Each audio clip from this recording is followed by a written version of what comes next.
अगर कोई पूछे तो बोल देना कि हम कुछ काम से गए थे। अब जैसे ही अरमान ने ये बोला सबने अपना सर हाँ में हिला दिया था। ध्रुव आहान भी अब उनके साथ हो लिए थे और तहखाना जो कि थोड़ी देर पहले उसकी दीवार है हर चीज खून से सनी हुई थी वो अब एकदम क्लीन चुका था और पहले के जैसा खूबसूरत हो चुका था और जल्दी ही वो सब मेंशन की ओर रवाना हो चुके थे। वही अबीर सिंह राठौर जो कि इस वक्त शहर के फेमस रेस्टोरेंट में बैठा हुआ और अरमान का इंतजार कर रहा था क्योंकि अरमान ने उसे रात में ही मिलने का टाइम दिया था। लेकिन अरमान वहां नहीं पहुंचा था और गुस्से में अबीर सिंह राठौर उसका इंतजार करते करते कितनी ही देर तक वहां बैठ रहा था। और जब उसे इस बात की खबर मिली कि वह उसके सारे के सारे आदमी गायब है तब तो उसका पारा और भी ज्यादा चढ़ चुका था और वह समझ चुका था कि जरूर अरमान सिंघानिया ने अपनी चाल चल दी है और उसके सभी आदमियों को मौत के घाट उतार दिया है। कितनी ही देर तक अबीर सिंह राठौर ड्रिंक पर ड्रिंक करता रहा और नशे में वो पूरी तरह से टल्ली हो गया था और तभी जैसे ही वो उठकर जाने लगा तो किसी से बड़ी बुरी तरह से टकरा गया था। अबीर सिंह राठौर उस वक्त जिससे टकराया वो कोई और नहीं बल्कि वीर रायचंद था। वीर को वहां देखकर अबीर पूरी तरह से हैरान हो चुका था लेकिन वो कुछ रिएक्ट करता तब तक उसकी आंखें बंद हो गई थी और वीर अबीर को लेकर मुस्कुराते हुए अपने साथ जाने लगा था और आज उसके चेहरे पर एक रहस्यमयी मुस्कुराहट थी। वहीं दूसरी ओर आस्था को सुलाने के बाद नानी माँ कितनी ही देर तक आस्था की ओर देखते रही। आस्था सोई हुई बड़ी ही प्यारी और मासूम लग रही थी। नानी माँ आस्था को अपने कमरे में सुलाने के बाद सीधा हॉल में आ गई थी और जैसे ही वह हॉल में आई तो उनकी आंखें हैरानी के मारे फैल गई थी क्योंकि इस वक्त हॉल में सभी सूट बूट के साथ अच्छी तरह से तैयार हुए बैठे हुए थे।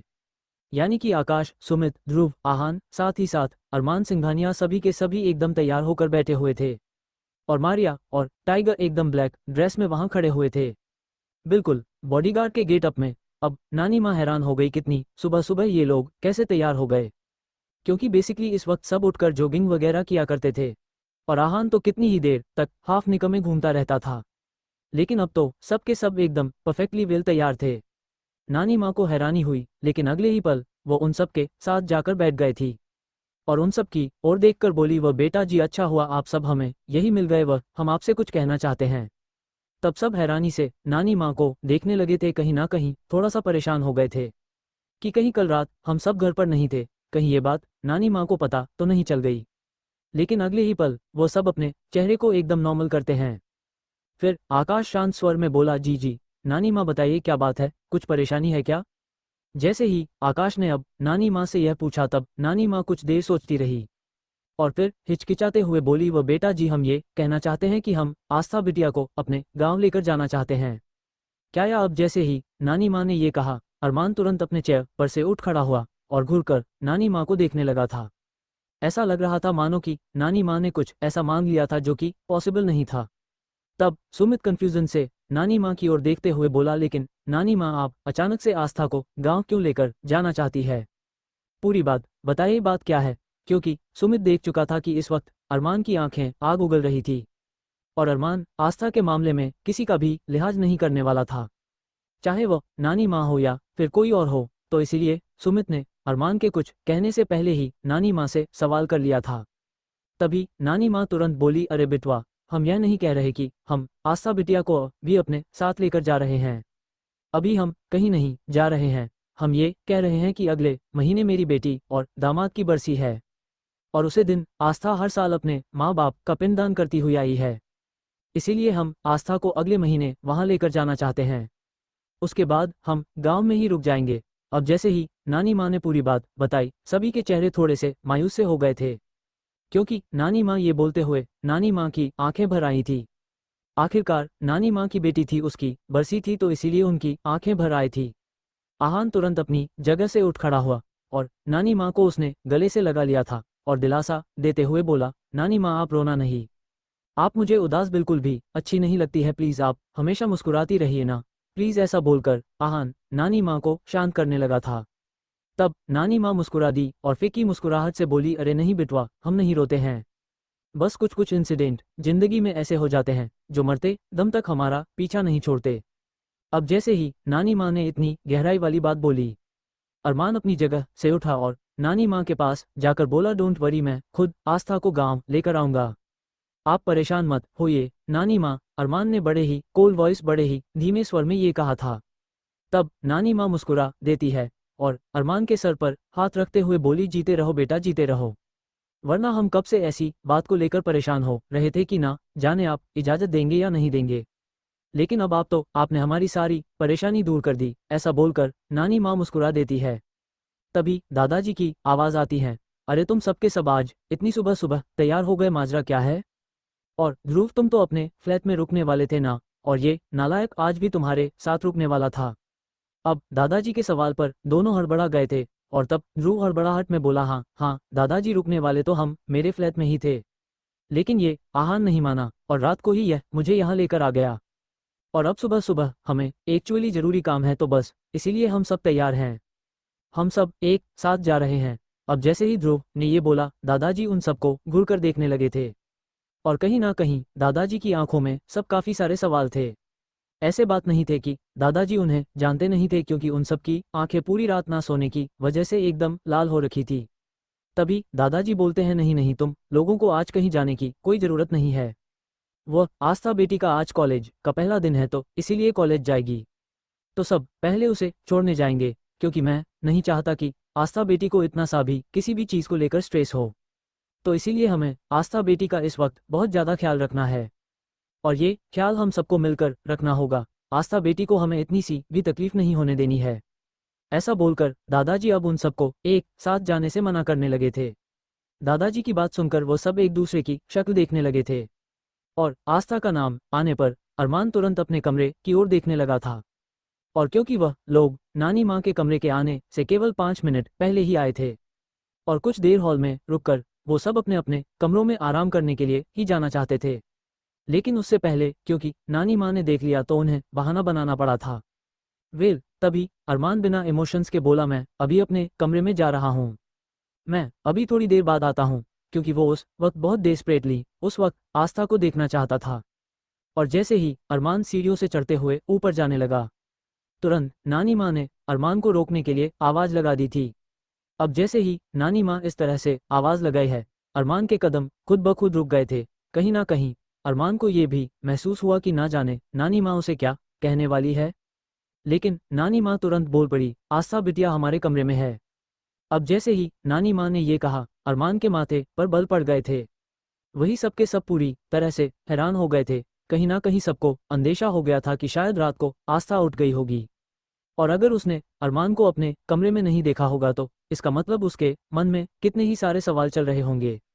वही दादाजी अब पूरी तरह परेशान हो उठे थे और वह बारी बारी से अब सबको देखने लगे थे। कहीं ना कहीं उनका दिल किसी अनहोनी की आशंका कर रही थी। वही नानी माँ की बात सुनकर अरमान ने एक नज़र सबकी और देखा और उसके बाद नानी माँ के कमरे में जाने लगा।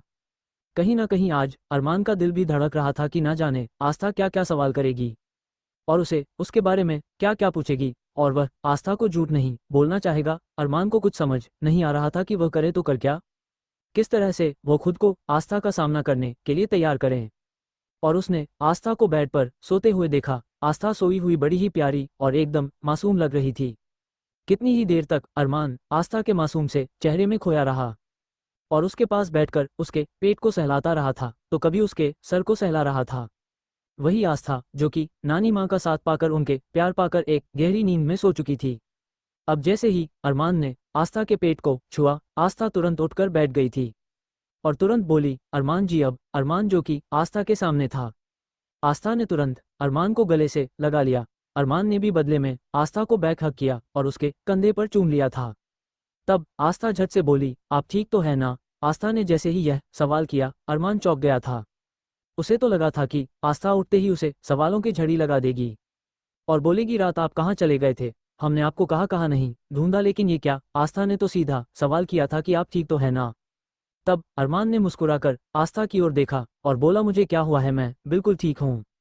अरमान की बात सुनकर आस्था मुस्कुरा देती है। वेल, आस्था अरमान से पूछना चाहती थी कि रात को वो कहाँ गया था, लेकिन कुछ सोचकर आस्था उस पल के लिए चुप हो गई थी, क्योंकि कहीं ना कहीं उस लग रहा था कि अगर वो इस तरह से अरमान सिंघानिया से सवाल करेगी तो कहीं अरमान को यह ना लगे कि आस्था उस पर शक कर रही है, और आस्था अपने इस खूबसूरत और हेल्दी रिलेशन में किसी तरह का कोई शक या किसी तरह का कोई भी मनमुटाव नहीं चाहती थी।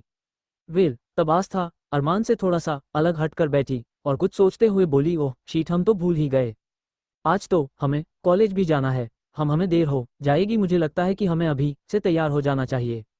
आस्था की बात सुनकर अरमान ने केवल बिना किसी इमोशंस के उसकी तरफ देखा रहा, क्योंकि अरमान का इरादा आस्था के साथ टाइम स्पेंड करने का था। वो नहीं चाहता था कि आस्था कॉलेज जाए, लेकिन अभी आस्था को सीधे सीधे वो मना भी नहीं कर सकता था, क्योंकि उसी ने उसे कॉलेज जाने की इजाज़त दी थी। और पहले भी आस्था ने कॉलेज ज्वाइन किया था, लेकिन अरमान ने केवल 2 से 3 दिनों के अंदर अंदर ही उसका कॉलेज जाना बंद करवा दिया था। लेकिन अभी अगर वह ऐसा करता है तो शायद आस्था को कुछ खास ये पसंद ना आए। इसीलिए अरमान ने एक हल्की सी स्माइल देकर और बोला कि वो जल्दी से तैयार हो जाए, वो खुद उस छोड़ने के लिए जाएगा। अब जैसे ही अरमान ने ये कहा, आस्था खिल उठी और फटाफट से वो अपने कमरे में जाने लगी। वहीं अरमान आस्था से मिलने के बाद सीधा एक बार फिर से हेल में आ गया था। नानी को गांव में लेकर जाने वाली बात दादाजी को भी बता दी थी। दादाजी भी मुस्कुराया उठे और खुश होकर बोले कि बहन जी, अगर आपको बुरा ना लगे तो क्या हम आपके गांव आ सकते हैं। अब नानी माँ ये सुनकर मुस्कुराने लगी थी और बोली, अरे भाई साहब, ये तो आपका बड़कपन है कि आप हमारे गांव में आना चाहते हैं। हमारे गांव के तो भाग ही खुल जाएंगे। इतने अमीर लोग वहां आएंगे तो और क्यों नहीं आएंगे, आपका अपना घर है। क्योंकि जब से नानी माँ सिंघानिया मेंशन में आई थी, तब से नानी माँ ने दादाजी को पिशाच की भूत की इतनी सारी कहानियां सुनाई थी और इतनी सारी औरतों के बारे में बातें बताई थी, तो जिसकी वजह से दादाजी भी गांव में जाने के लिए एक्साइटेड थे।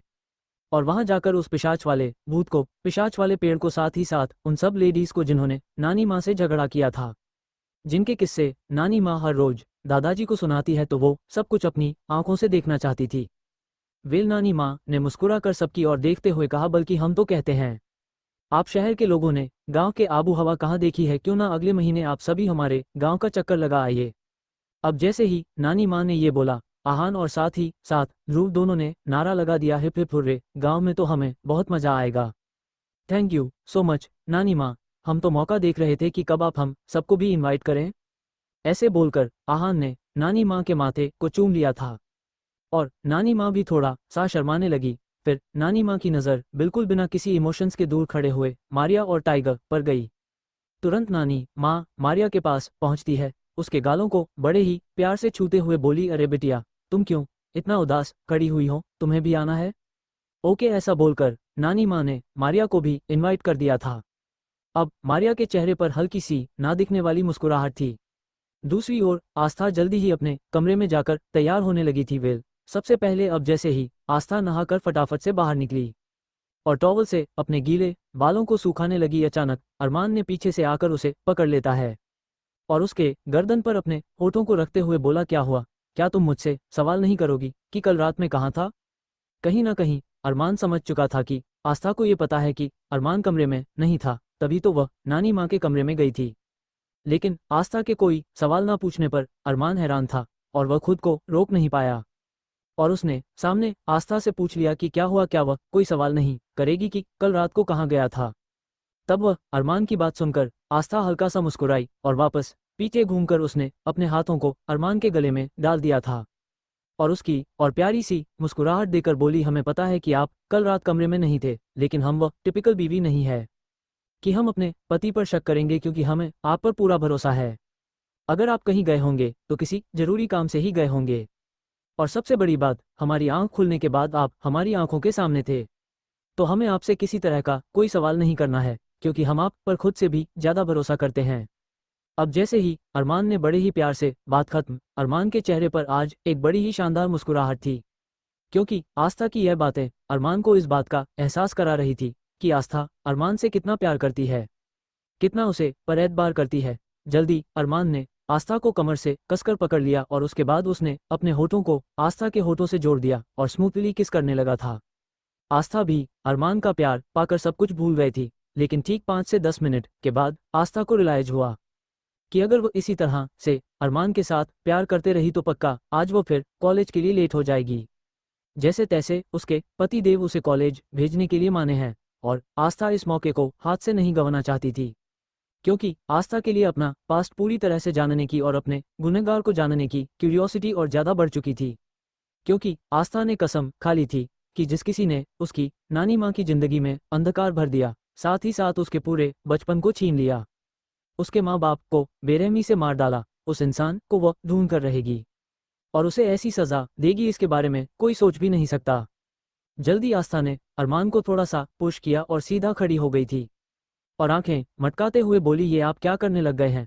आपने देखा नहीं, हमें कॉलेज के लिए वैसे लेट हो रहा है और आप है कि हमें इन सब चीजों में फंसा रहे हैं। इन सब चीजों का मतलब आस्था का किस करने से था।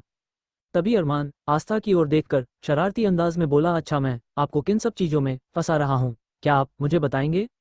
अब जैसे ही आस्था को छेड़ने के लिए अरमान ने ये बोला तब आस्था के गाल एकदम लाल हो गए थे और अरमान आस्था के लाल गालों को देखकर जोरों से हंसने लगा था। आस्था ने आज पहली बार अरमान को इस तरह से यूं खुलकर हंसते हुए देखा था। अरमान इस वक्त हैंडसम और डैशिंग लग रहा था। आस्था कितनी ही देर तक अरमान की हंसी में खो गई थी और मन मन में बोली कि काश ये हमेशा इसी तरह से हंसते रहे और उनकी जिंदगी में कितनी सी भी कोई प्रॉब्लम ना हो। अब अरमान ने देखा कि आस्था उसे देख रही है। उसने तुरंत हंसना बंद किया और अपना सर हल्का खुजलाते हुए इधर उधर देखकर बोला, आप तैयार होकर नीचे आ जाए, मैं आपका इंतजार कर रहा हूँ। ऐसा बोलकर अरमान अब फटाक से उस कमरे से बाहर निकल गया था। आस्था सोचने लगी, अरे वाह, ये कैसा पति है, मेरा हंसने पर भी शर्माता है। ये बोलकर आस्था मुस्कुराने लगी और फटाफट से अपने बालों को कोम करने लगी थी। वहीं दूसरी ओर रश्मि, आकाश, सुमित, ध्रुव, आहान, साथ ही साथ दादाजी और नानी माँ सभी के सभी आस्था का इंतजार कर रहे थे, क्योंकि वो सब आस्था को कॉलेज छोड़ने के लिए जाना चाहते थे, क्योंकि वो अच्छी तरह से जानते थे कि आस्था के लिए ये कितनी बड़ी बात है। दादाजी ने पहले दिन ही आस्था के सपने की गहराई के बारे में जान लिया था कि वो किस तरह से डेस्परेटली अपना सपना पूरा करना चाहती है और अब तो आस्था के साथ एक और खुशी जुड़ी हुई थी, तो सभी हर तरीके से उसे खुश रखना चाहते थे।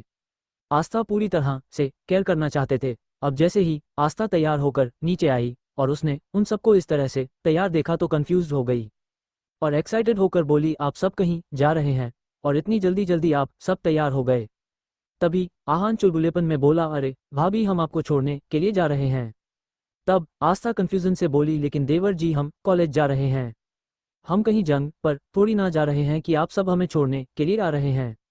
और हम कोई छोटे बच्चे हैं क्या? आप सब तो हमें इस तरह की फीलिंग कर रहे हैं मानो कि हम बहुत छोटे बच्चे हैं और हमारा आज स्कूल का पहला दिन है कि पूरा परिवार छोड़ने के लिए जा रहा है। अब जैसे ही आस्था ने ये बोला, दादाजी मुस्कुरा दिए और सॉफ्ट वॉइस बोले, मेरी बच्ची, हमारे लिए तो आप छोटी बच्ची ही है और हम सबका मन है आपको छोड़ने जाने का। बस हमने कह दिया तो कह दिया, हम भी आपके साथ चल रहे हैं बस।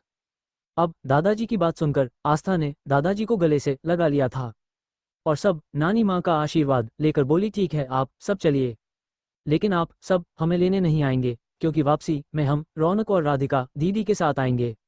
अब जैसे ही आस्था ने ये बोला, सब हैरानी से आस्था को देखने लगे थे।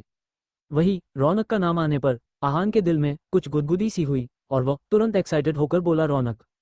उस आफत हवा हवाई के साथ? लेकिन भाभी, वो तो मेंशन से चली गई है ना, तो आप उस हवा हवाई को जाकर लेकर क्यों आना चाहती हैं? तभी आस्था आहान को टोकते हुए बोली, वो हम आपको बाद में बताएंगे। आहान जी, अभी फिलहाल हमें देर हो रही है, प्लीज आप हमें कॉलेज के लिए छोड़कर आइए। ऐसा बोलकर आस्था ने एक नज़र पति की ओर देखा। अरमान तो पहले ही आस्था के साथ जाने के लिए पूरी तरह से रेडी था और अरमान जल्दी आस्था को अपनी शानदार गाड़ी में बिठाया था और बाकी सब अपने अपने अलग अलग गाड़ियों में जाने लगे। वही आस्था बिल्कुल अरमान से चिपक कर बैठी हुई थी। वही अरमान को पहली बार आज वह सीन याद आया जब आस्था पहली बार उसके साथ गाड़ी में बैठी थी और आस्था एक तरफ खिड़की से बिल्कुल चिपक कर बैठी हुई थी और अरमान और आस्था के बीच में इतनी जगह थी कि आराम से 2 से 3 आदमी आराम वहां बैठ सकते थे। लेकिन आज तो आस्था खुद ब खुद अरमान से इस तरह से चिपक कर बैठी हुई थी कि इतनी सी भी हवा पास होने की जगह नहीं थी। वहीं मारिया और टाइगर अरमान की गाड़ी के फ्रंट सीट पर थे। मारिया गाड़ी ड्राइव कर रही थी और टाइगर बैठा हुआ मारिया को देख रहा था। जब से उन दोनों की शादी हुई थी तब से उन दोनों में एक दूसरे को टशन देना कम कर दिया था। हालांकि पहले वो एक दूसरे को पर अपनी ताकत आजमाते थे, एक दूसरे से ज्यादा ताकतवर होने का दावा करते थे और एक दूसरे से कंपटीशन करते करते कितने ही सारे आदमियों की जान लिया करते थे। लेकिन शादी होने के बाद दोनों खुद को इक्वल समझने लगे थे और दोनों के बीच ना चाहते हुए भी एक ऐसा मजबूत रिश्ता बन चुका था जो कभी भी नहीं टूटने वाला था। वही अरमान ने देखा कि आस्था उसे इस तरह से चिपकी हुई बैठी हुई है तो अरमान के शरीर में कुछ गड़बड़ होने लगी थी। उसे ऐसा लगने लगा था मानो कि उसका शरीर पूरा तपने लगा हो। तब अरमान ने जल्दी ही गाड़ी के पार्टीशन ऑन कर दिया और आस्था को तुरंत अपनी गोद में बिठा लिया और उसके पेट पर हाथ रखकर अरमान के इशारे का आभास हुआ। अब तो आस्था शर्म से पानी पानी हो गई थी और वह तुरंत अरमान की गोद से उतरने की कोशिश कर रही थी, लेकिन अरमान ने उसे कसकर पकड़े हुआ था और फुसफुसाते हुए बोला, आपको इस तरह से मुझसे दूर जाने की कोई ज़रूरत नहीं है। मैं चाहता हूं कि आप मेरे बेहद करीब रहे, बेहद करीब। और रही बात कॉलेज की, कॉलेज अब आपके लिए इतना सेफ है कि आप आराम से अपनी पढ़ाई कंटिन्यू कर पाएंगी और मैंने सारी सेटिंग कर ली है। स्पेशली आपको ज़्यादा क्लासेस दी जाएगी, लेकिन आपको पढ़ाई बिल्कुल स्ट्रेस फ्री होकर करनी। आप ये बात जानती है ना। ऐसा बोलकर अरमान आस्था को एकदम बेटर फील कराने लगा था और कितनी देर तक वह उसे प्यार करता रहा, जब तक कि मारिया की आवाज़ नहीं आई थी, किंग कॉलेज आ गया है। तब जाकर अरमान ने आस्था को छोड़ा। जल्दी ही आस्था अरमान की ओर मुस्कुरा कर देखते हुए गाड़ी से नीचे उतरने लगी थी, लेकिन अरमान ने आस्था हाथ पकड़कर उसे अपनी ओर खींच लिया था और उसे रोकते हुए बोला, अगर आप इस तरह से कॉलेज में जाएंगे तो सब आपसे काफ़ी सारे सवाल कर सकते हैं। तब आस्था हैरान हो गई थी और नासमझी से अरमान की ओर देखकर बोली, आखिरकार आप कहना क्या चाहते हैं? हमने कपड़े तो अच्छे पहने, ठीक है, कोई प्रॉब्लम नहीं है, कोई आपको ऐसा क्यों लग रहा है कि सब लोग हमें ही देखेंगे? तब अरमान ने आस्था की गर्दन की ओर इशारा किया, जहां पर अरमान के प्यार करने की वजह से एक बड़ा सा रेड मार्क बन गया था। अब जैसे ही आस्था को अरमान ने अपने फ़ोन की स्क्रीन में उसकी नेक पर बने हुए मार्क्स को दिखाया, आस्था हैरान हो गई थी और वह मुंह फुलाते हुए अरमान को देखकर बोली, ये क्या किया आपने? हाँ, हमारे पास तो कुछ है भी नहीं, हम इसे कवर कैसे करेंगे? आप ये क्या करते हैं? आप सच में आप बहुत बुरे हैं। ऐसा बोलकर आस्था ने मुंह फुला लिया था और अपने हाथों को अपने सीने पर बांध लिया था, जिस तरह से कोई छोटा बच्चा मुंह फुलाता है। आस्था इस तरह से करती हुई बड़ी ही प्यारी और क्यूट लग रही थी। वही अरमान तुरंत थोड़ा सा आगे आया और आस्था के दुपट्टे को अच्छे से उसने आस्था की नेक से लेकर गर्दन तक गोल गोल कवर कर दिया था, जिससे अब आस्था का कोई भी निशान दिखाई नहीं दे रहा था। तब अरमान धीमी आवाज में बोला, आपको बस कुछ नहीं करना है, आपको बस अपना दुपट्टा इस तरह से रखना है, कोई प्रॉब्लम नहीं होगी और उसके बाद हम आपका यह मार्क्स घर जाकर छुपा सकते हैं और अगर आप चाहे तो कुछ नए मार्क्स बना भी सकते हैं। जैसे अरमान ने थोड़े से शरारत भरे लहजे में ये कहा, आस्था की आंखें फैल गई थी और फिर अरमान की ओर देखकर नाखुश होकर बोली, आप बहुत बदमाश हो गए हैं। आप जानते हैं, आप जब पहले वाले थे ना, पहले वाले खडूस से एरोगन से एकदम खतरनाक से अरमान अरमान सिंघानिया, आप ना वही ठीक थे।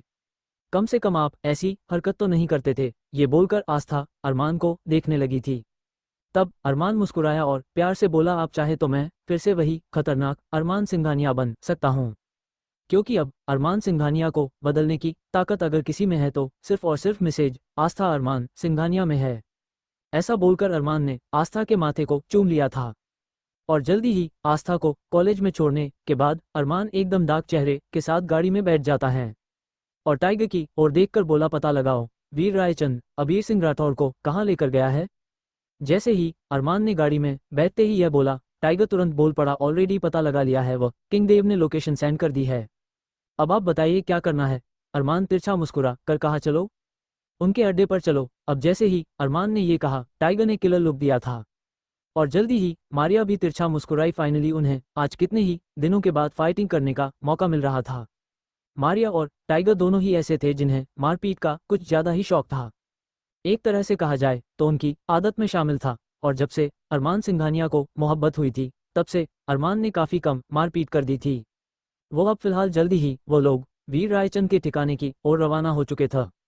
वहीं दूसरी ओर आस्था कॉलेज आकर बहुत ज़्यादा खुश थी, लेकिन आज कॉलेज में सब लोग उसे बड़े ही सम्मान की नज़रों से देख रहे थे। हर कोई उसे गुड मॉर्निंग विश कर रहा था और मैडम कहकर बुला रहा था। तो आस्था को ये बात बहुत ज़्यादा अजीब से लग रही थी और कमाल तो जब हो गया जब आस्था क्लासेस अटेंड करने के लिए गई तो पूरी क्लास ने खड़े होकर उसका अभिवादन किया, साथ ही साथ प्रोफेसर ने भी उसे जाकर मॉर्निंग विश किया। तब आस्था की हैरानी का कोई ठिकाना नहीं था और उसे समझते देर नहीं लगी कि उसके प्रिय पतिदेव ने पहले ही सबको बता दिया है कि ये मैडम जो कि कॉलेज में पढ़ने के लिए आ रही है वह आखिरकार है कौन। आखिरकार उसे कॉलेज का नया मलिक अरमान सिंघानिया था। तो सब आस्था को बड़ी ही रिस्पेक्ट दे रहे थे और अरमान ने बड़े ही कॉल वॉइस में सबको समझा दिया था कि आस्था को इतनी सी भी परेशानी नहीं आनी चाहिए। अगर किसी ने आस्था को परेशान करने की कोशिश की तो अरमान सिंघानिया उसकी जिंदगी बद से बदतर बना देगा। अरमान सिंघानिया का रिकॉर्ड कैसा था ये सब लोग जानते थे अरमान सिंघानिया का हिंसक बिहेवियर पूरे के पूरे शहर में प्रचलित था। वह आस्था को बिल्कुल भी मज़ा नहीं आ रहा था, क्योंकि जो मज़ा स्टूडेंट बनकर सब लोगों के साथ क्लासेस अटेंड करने में थी, फीलिंग्स अभी उसे नहीं मिल रही थी। लेकिन यहाँ तो आस्था को बिल्कुल मालिकों वाली फीलिंग मिली जा रही थी। तो आस्था का पढ़ाई में बिल्कुल भी दिल नहीं लग रहा था और आस्था कितनी देर तक मायूस सी बैठी रही, लेकिन फिलहाल वह कुछ नहीं कर सकती थी, क्योंकि उसके पति ने उसे कॉलेज जाने की परमिशन दी थी।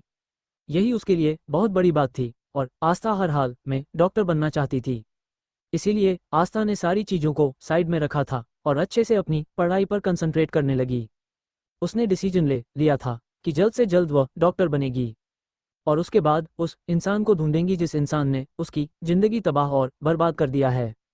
अब आस्था को सब कुछ बोरिंग तो लग रहा था, लेकिन फिलहाल उसने जल्दी ही अपना कॉलेज खत्म किया था और जैसे ही वह क्लास से बाहर निकली तुरंत रौनक उससे आकर गले से लिपट गई थी, क्योंकि रौनक और आस्था दोनों ही अलग अलग क्लासेस में थी। हालांकि अबीर सिंह राठौड़ जिस वक्त पढ़ाने के लिए आया था, उस वक्त उनकी क्लासेस कुछ पल के लिए एक कर दी गई थी, लेकिन अब सब कुछ चेंज हो चुका था। अब रौनक को सामने देखकर आस्था के चेहरे पर बड़ी सी मुस्कुराहट आ गई थी और रौनक ने आकर सीधा आस्था को गले से लगाते हुए कहा, तुम जानती है क्या हुआ है? राधिका दीदी को एक बहुत बड़ी सॉफ्टवेयर कंपनी में जॉब मिल गई है। राधिका दीदी बहुत ज़्यादा खुश हैं और इसीलिए उन्होंने मुझे तुम्हें भी साथ लाने के लिए कहा है। तुमने अरमान से भाई से बता दिया था ना? अब जैसे ही रौनक ने चहकते हुए ये पूछा, आस्था एक्साइटेड होकर बोली, हाँ हाँ, हमने उन्हें बता दिया है और उन्होंने हमें जाने की इजाज़त भी दे दी है। हालांकि वह मारिया जी को भी हमारे साथ भेजना चाहते थे, लेकिन उन्होंने आज कुछ ज़रूरी काम आ गया, तो इसलिए वो मारिया जी को साथ लेकर गए हैं, लेकिन फिर भी हमारे साथ कुछ गार्ड्स चलेंगे। तब रौनक तपाक से बोली, अरे फिकर नॉट, तुम्हारे पति ने तुम्हें जाने की इजाज़त दे दी। यही बहुत है अभी फ़िलहाल, चलो चलते हैं। अब चलो फटाफट से चलते हैं। और हाँ, तुम्हारी जानकारी के लिए बता दूँ, तुम्हारे पतिदेव ने ऑलरेडी लोकेशन मुझे भेज दिया कि हम यहाँ जाकर पार्टी कर सकते हैं। और वैसे भी यार, उस दिन जो हमसे मिस्टेक हुई थी, उसे दिन के बाद तो मैं भी किसी तरह का कोई रिस्क नहीं लेना चाहती हूँ। यार, बाल बाल बचे थे उसे दिन, तुम्हें याद है ना? ऐसा बोलकर रौनक आस्था को उसे दिन की याद दिलाने लगी थी जिस दिन वह आइसक्रीम पार्लर में आइसक्रीम खाने के लिए गए थे। लेकिन बदकिस्मती से उस वक्त कुछ लड़के आस्था के साथ बदतमीजी कर बैठे थे। आस्था अरमान का कंसर्न अच्छी तरह से समझ रही थी। सिर्फ आस्था ही नहीं, बल्कि हर कोई अरमान का कंसर्न अच्छी तरह से समझ रहा था। तभी आस्था ने मुस्कुराते हुए बोला, ठीक है, कोई मसला नहीं है। लोकेशन कोई भी हो, उससे क्या फर्क पड़ता है, हमें तो मतलब पार्टी से है ना? अब चलो, फाइनली हम लड़कियों को एक साथ कुछ पल अकेले गुजारने का मौका मिलेगा। और रश्मि दीदी को मैंने फ़ोन कर दिया है, वो सीधा लोकेशन पर पहुंच जाएंगे। और मुझे लगता है कि हमें भी अब चलना चाहिए, क्योंकि हमें किसी तरह का कोई रिस्क नहीं लेना चाहिए। तब आस्था मुस्कुरा देती है और साथ ही साथ इस बात से भी खुश हो रही थी कि अरमान उसकी कितनी ज़्यादा फिक्र कर रहा है। उसके साथ नहीं है, लेकिन फिर भी उसका ख्याल रख रहा है। अरमान को उसके सेफ्टी की चिंता है। तो आस्था के चेहरे पर अपने आप ही मुस्कुराहट आ गई थी। अरमान ने कहीं और नहीं बल्कि सुमित के होटल में ही उन्हें पार्टी करने की एडवाइस दी थी, क्योंकि अरमान नहीं चाहता था कि आस्था या रौनक, राधिका कोई भी कहीं भी बाहर ना जाए। रौनक भी अरमान को जीजू कहकर बुलाती थी, तो इसीलिए अरमान को उनकी भी फिक्र हो रही थी। और आस्था की बहन की जगह ही रौनक को देख रहा था, तो सबकी सेफ्टी का ध्यान में रखते हुए अरमान ने उन लोगों को अच्छे से पार्टी करने की इजाज़त सुमित के होटल में दिया था।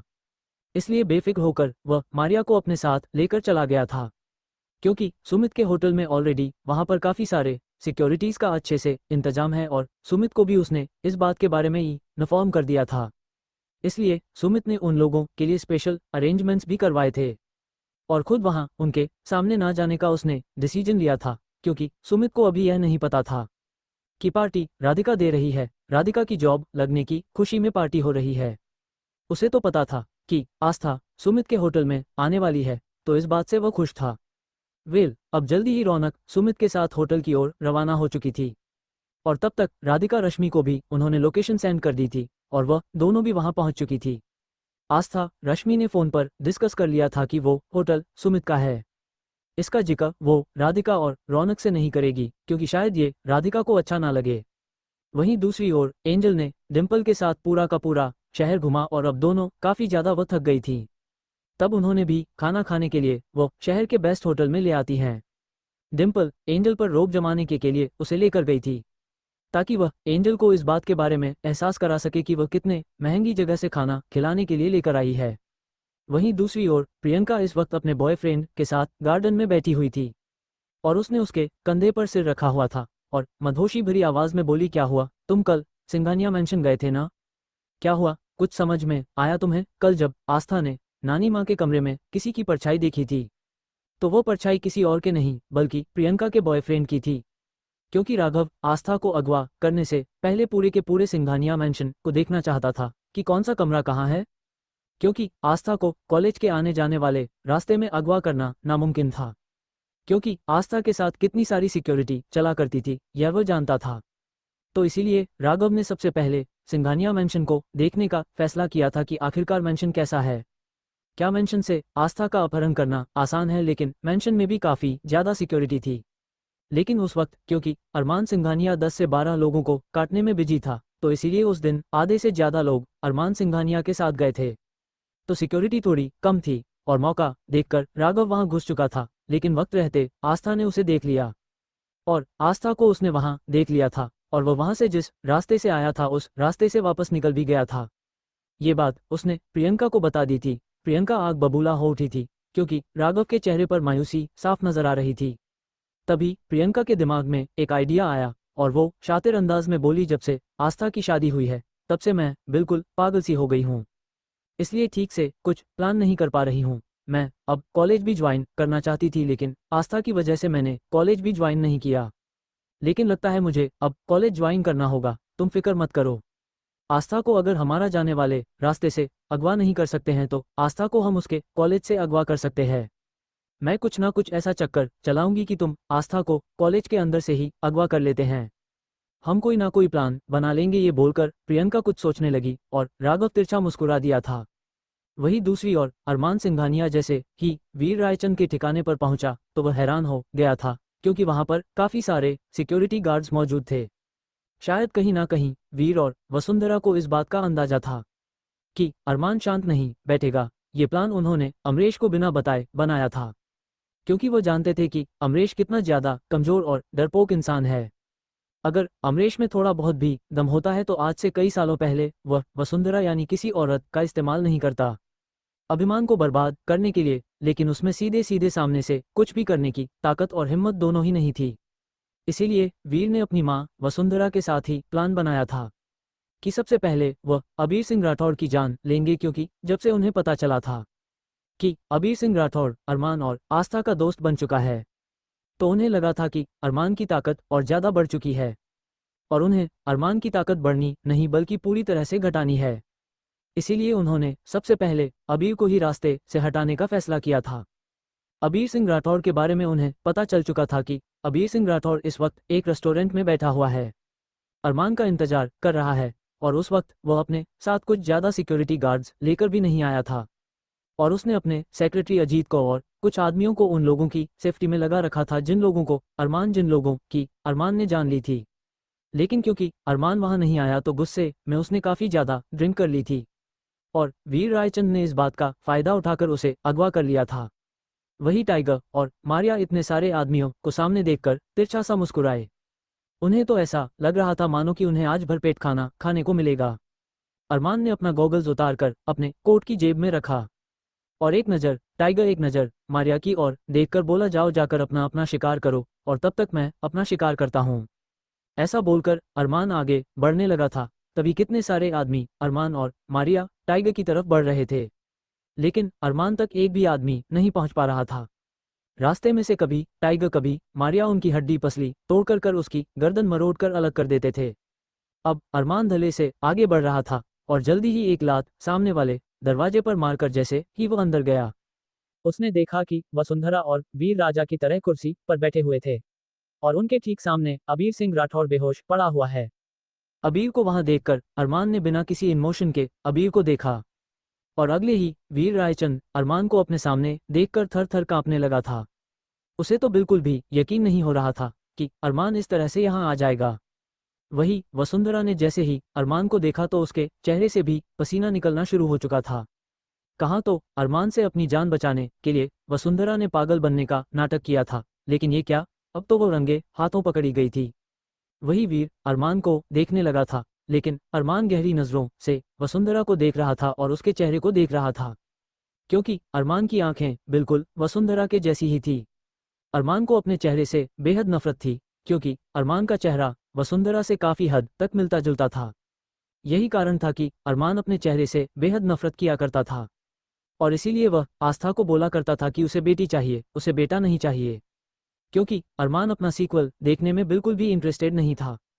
वेल, तभी वसुंधरा अरमान की ओर देखकर तमतमाते हुए बोली, तुझे क्या लगा, हाँ, जब मैंने तुझे इतने सालों से नहीं अपनाया तो क्या तुझे मैं अब क्या आऊंगी? तेरे आने से मेरी जिंदगी पूरी तरह से बर्बाद हो गई थी, और इसीलिए मैं सिर्फ तुझसे नफरत करती हूँ, बहुत ज्यादा नफरत, और मैं तुझे नहीं छोड़ूंगी। ये बोलते हुए वसुंधरा बहुत ही डेंजरस लग रही थी, मक्कारी उसके चेहरे से साफ टपक रही थी। तभी वीर चिल्लाया था, सिक्योरिटी कहाँ मर गए सब के सब, क्योंकि वीर पहले भी सिक्योरिटी को आवाज दे चुका था, लेकिन सिक्योरिटी वाला कोई भी नहीं आया था, क्योंकि मारिया और टाइगर उन्होंने सभी सिक्योरिटी वाले को खूब मजे ले लेकर खा रहे थे और एक दूसरे को टशनबाजी करते हुए दिखा दिखा कर मार रहे थे। मारिया अगर किसी की गर्दन तोड़ती तो टाइगर किसी का हाथ पांव तोड़ देता। इस तरह से दोनों में एक तरह का कंपटीशन चलता कि कौन ज्यादा लोगों की जान लेता है और कितने बुरे तरीके से मारता है। दोनों बड़े ही भूखे शेरों की तरह उन पर टूट पड़े थे। अब जब वीर ने सिक्योरिटी सिक्योरिटी चिल्लाकर थक गया और एक भी आदमी वहां नहीं आया, फिर वीर को कुछ हैरानी हुई, और अरमान को इतना शांत देखकर वह समझ चुका था कि कुछ ना कुछ तो गड़बड़ है। वीर दौड़कर बाहर गया था। बाहर देखा कि उसका पूरा का पूरा गार्डन काले काले कपड़े पहने हुए उसके बॉडीगार्ड सिक्योरिटी से भरा पड़ा था, क्योंकि मारिया और टाइगर ने उसके सिक्योरिटी वालों के लाशों के ढेर लगा दिए थे। अब तो वीर के माथे से भी पसीना टप टपकने लगा, और जैसे ही वह पीछे मुड़कर अंदर जाने लगा तो तुरंत अरमान से टकरा गया और दूर जा गिरा। अरमान का शरीर एकदम पत्थर के जैसा था। अब वसुंधरा को भी हैरानी हुई कि अचानक से सब कुछ इतना शांत सा क्यों लग रहा है, और बाहर आकर जब उसने अपने सभी आदमियों की लाश देखी तब वसुंधरा भी भीगी बिल्ली बन गई थी। उसे भी समझ में नहीं आ रहा था कि वह अब क्या करे क्या। तभी मारिया और टाइगर वहां आकर खड़े हो गए थे और बोले, लेकिन काम हो गया है, और साथ ही इसका बाप अमरीश भी यहाँ आ रहा है। तब तक बताइए किंग, क्या सेवा करूँ? तब अरमान ने एक नज़र मारिया की ओर देखकर कहा, एक काम करो, थोड़ी सी वीर रायचंद की माँ की खातिरदारी करो। इनको इस वक्त खातिरदारी की बेहद जरूरत है। जैसे ही अरमान ने ये कहा, वसुंधरा की तो आंखें हैरानी से फैल गई थी। वो सोचने लगी कि उसका बेटा उसके साथ ऐसा कैसे कर सकता है। मारिया कितनी खतरनाक थी, उसका सबूत तो उसकी आंखों के सामने था। मारिया ने जल्दी ही वसुंधरा को उसके बालों से पकड़ते हुए अंदर लेकर चले गए थी, और साथ ही साथ मारिया ने एक पल के लिए अपनी आंखें बंद की और उसे वह नज़ारा इमेजिन करने लगी जब वसुंधरा ने छोटे से बच्चे को बड़ी ही बुरी तरह से हंटर से मारा करती थी। तब मारिया के पास कोई हंटर तो था नहीं, लेकिन मारिया ने जल्दी अपनी बेल्ट निकाल ली और फटाफट से उसने वसुंधरा के चमड़ी उधेनी शुरू कर दिया। अरमान के कानों में वसुंधरा की चीखों की आवाज़ें आ रही थी, और उसे ऐसा लग रहा था और उस वक्त वह भी अपने पास्ट में खो गया था। अरमान को खुद अपनी चीखें सुनाई दे रही थी, जो जिसे वसुंधरा ने बड़ी ही बुरी तरह से मारा करती थी। वहीं टाइगर ने भी अरमान का इशारा पाकर आगे बढ़कर वीर की धमाकेदार धुलाई करने शुरू कर दी थी। तभी अमरीश रायचंद वहां आ पहुंचा था। उसके साथ कितने सारे गार्ड्स थे। अमरीश ने आकर अरमान को गन पॉइंट पर ले लिया और बिना डरे बोला, छोड़ दो इन दोनों को, अगर तुमने इन दोनों को नहीं छोड़ा तो मैं तुम्हारी जान ले लूंगा। लेकिन अरमान पर अमरीश की किसी भी बात का कोई फर्क नहीं पड़ा था। अमरीश ने तो सोचा था कि वह वीर को एक बार लेकर यहाँ से भाग जाए, उसके बाद वो एक बार फिर से पूरी तैयारी के साथ अरमान सिंघानिया पर हमला करेगा। लेकिन अब बिना अमरीश को बताएं वसुंधरा और वीर ने जो ये चाल चली थी, तो अब उन्हें उन दोनों पर ही गुस्सा आ रहा था।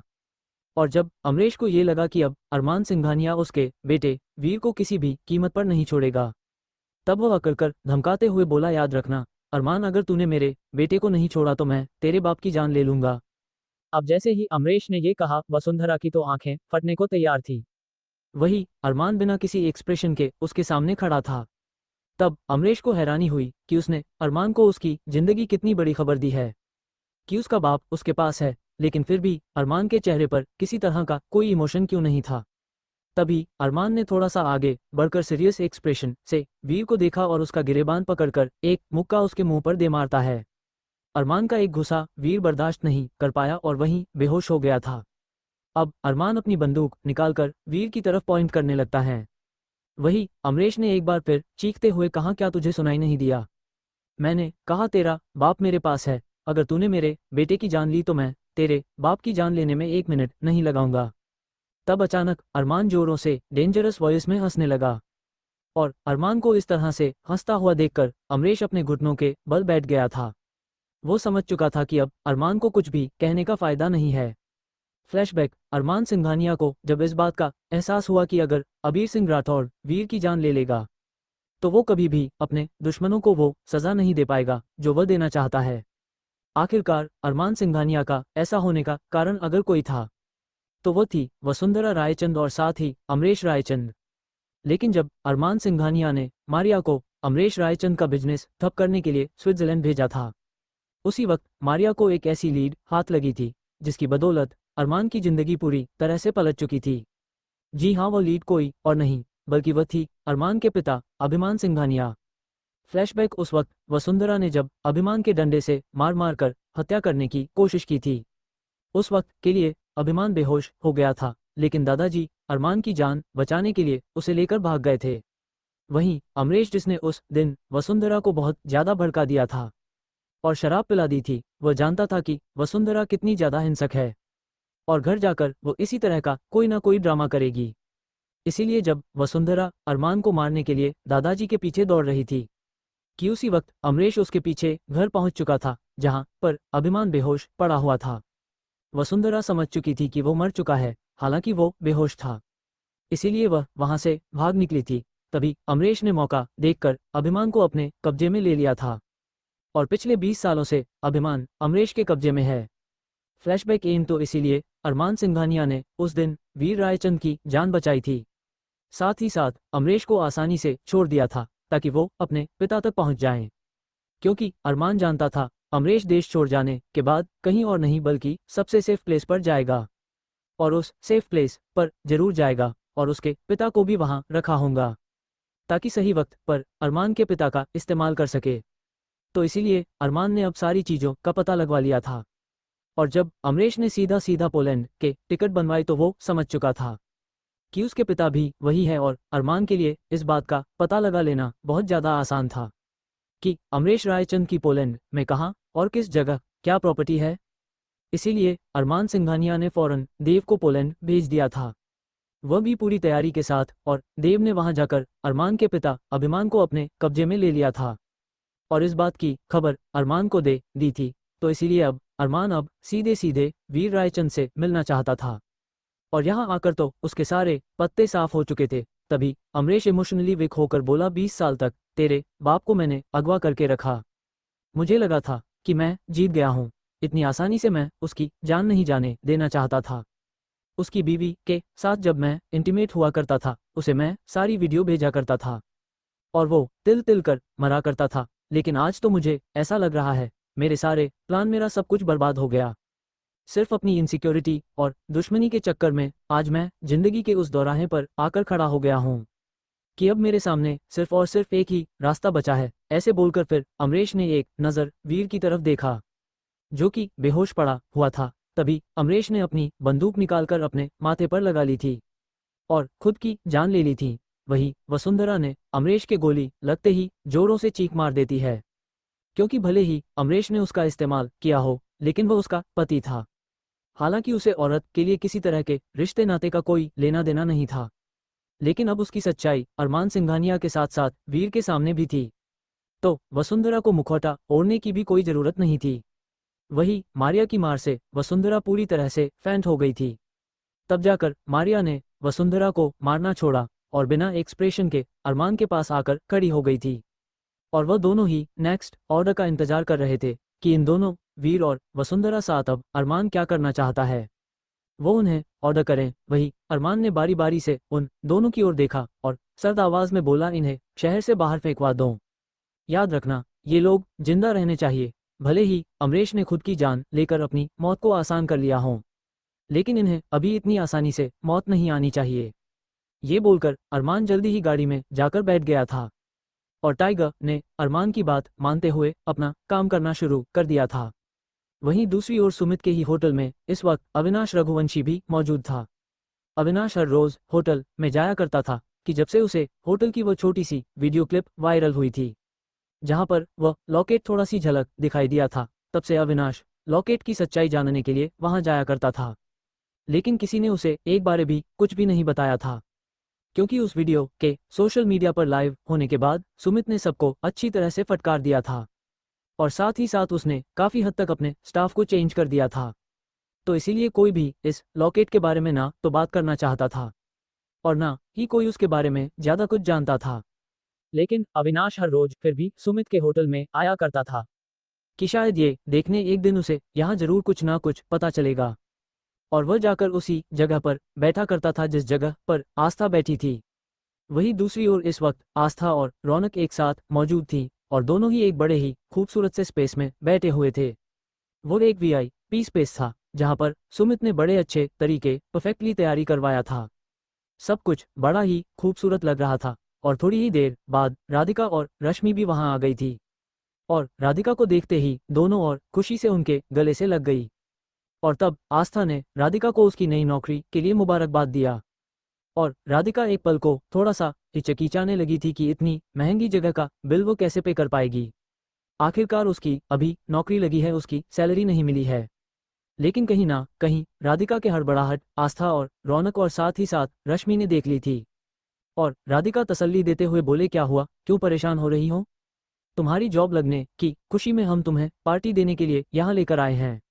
अब जैसे ही उन्होंने ये कहा, राधिका के चेहरे पर एक पल में ही बड़ी सी मुस्कुराहट आ गई थी और वो जज्बाती होकर बोली, सच में मुझे नहीं पता था कि अगर मैं अपना एक परिवार खोगी तो मुझे एक नया परिवार मिल जाएगा। तभी रौनक तपाक से बोली, लेकिन राधिका दीदी, मैं आपसे जानना चाहती हूँ, अगर आपका परिवार है और आपकी माँ बाप है, आपका छोटा भाई है, तो फिर आप उनके पास क्यों वापस नहीं जाती है? तब राधिका मायूस होकर बोली, आपको क्या लगता है कि मैंने जाने की कोशिश नहीं की होगी? जहाँ मेरा परिवार पहले रहा करता था वहाँ वो अब नहीं रहते हैं। वह अलग शहर में शिफ्ट हो गए हैं और उन लोगों ने मुझे मरा हुआ मान लिया है, क्योंकि कुछ ऐसा हो गया था कि मेरे मोहल्ले में मेरी बहुत बदनामी हुई थी, जिसकी वजह से मेरे पिता मुझे सिर्फ नफरत करते हैं।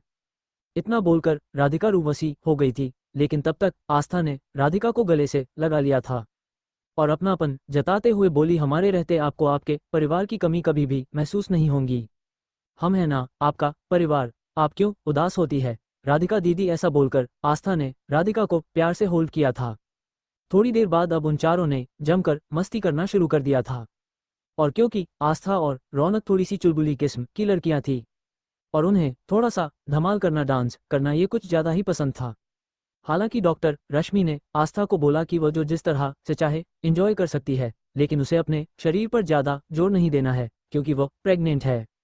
इस बात का भी उसे ख्याल रखना है। इसीलिए आस्था अब थोड़ा सा मुस्कुराती हुई और उसने फटाफट से रौनक के साथ मिलकर डांस करना शुरू कर दिया। आस्था को डांस का कुछ ज्यादा ही शौक था, वही उन लोगों ने फुल स्पीड पर म्यूजिक बजा दिया था। हालांकि वो इस तरह से होटल में फुल लाउड म्यूजिक अलाउड नहीं था, लेकिन उस वक्त वह दोनों मस्ती में चूर हो चुके थे। उन्होंने ध्यान ही नहीं दिया था कि इस वक्त हद से ज्यादा लोग उनको ही देख रहे हैं। हालांकि वो अभी वीआईपी एरिया में थे, लेकिन वहां पर थोड़ा सा हिस्सा ट्रांसपेरेंट था, यानी कि वहां कांच की दीवारें थी, जिसकी वजह से मस्ती करते हुए काफी लोगों उन्हें देख रहे थे। वही अविनाश की नज़र भी उन लोगों पर पड़ती है। एक पल को अविनाश आस्था को देखते ही पहचान गया था कि यह तो वही लड़की है जो उसे मंदिर में मिली थी और आस्था जितने प्यार से मासूम से बच्चे की तरह वहां पर डांस कर रही थी, अचानक अनजाने में ही सही लेकिन अविनाश के चेहरे पर मुस्कुराहट दे गई थी। वहीं दूसरी ओर एंजल और डिम्पल के साथ सुमित के रेस्टोरेंट में खाना खाने के लिए आए थे और खाना खाते हुए जब उनके कानों में भी लाउड म्यूजिक आवाज गई तो अब एंजल थोड़ी सी इरिटेट हो गई थी, क्योंकि एंजल को क्वाइट स्पेस, शांत स्पेस बेहद पसंद था। इस तरह से लाउड म्यूजिक और इस तरह शोर शराबा उसे बिल्कुल भी पसंद नहीं आया था। तभी डिम्पल भी अब थोड़ा सा हड़बड़ा गई, क्योंकि वो उस होटल में उसे इसलिए लेकर आई थी ताकि वह अपना अच्छा इंप्रेशन एंजल पर छोड़ सके। लेकिन यहाँ तो वह भी अब इरिटेट हो गई थी और उसने भी घुरकर आस्था, रश्मि, राधिका बाकी सबकी ओर देखा जो कि वहां उस वक्त मस्ती कर रहे थे। वही राधिका और रश्मि ज्यादा कुछ नहीं कर रही थी, वो मुस्कुराते हुए केवल शांति से उन दोनों को हंसी मजाक करते हुए डांस करते हुए देख रहे थी। रश्मि जानती थी कि यह होटल सुमित का है, लेकिन राधिका को इस बात के बारे में नहीं पता था। वही तभी एंजल इरिटेट होकर बोली, यह क्या डिम्पल, तुमने तो बोला था कि ये इस शहर का सबसे मशहूर होटल है और यहाँ की सर्विसेज काफ़ी ज़्यादा अच्छी है, लेकिन तुम किस चीप होटल पर मुझे लेकर आई हो। यहाँ पर कितने ज़्यादा लाउड म्यूजिक है, भला इतना लाउड म्यूजिक कौन सुनता है। हाँ, at this music is very irritating, क्योंकि आस्था और रौनक ने देहाती गाने बजा हुए थे जो कि शहर को लोगों को बहुत कम पसंद आ रहे थे। उसमें गाना चल रहा था, तेरी आँख्या का यो काजल मनने करे से गोरी घायल, तू सहज सहज पा धर ले मेरा दिल धड़का वे पायल हो। मैनू पल पल पल पल याद तेरी तड़पावे से, हाय तेरा रूप जिगर में रड़ के आग लगावे से हो। इस तरह का गाना चल रहा था, तो जिससे अब एंजल और डिम्पल भी दोनों ही इरिटेट हो रही थी।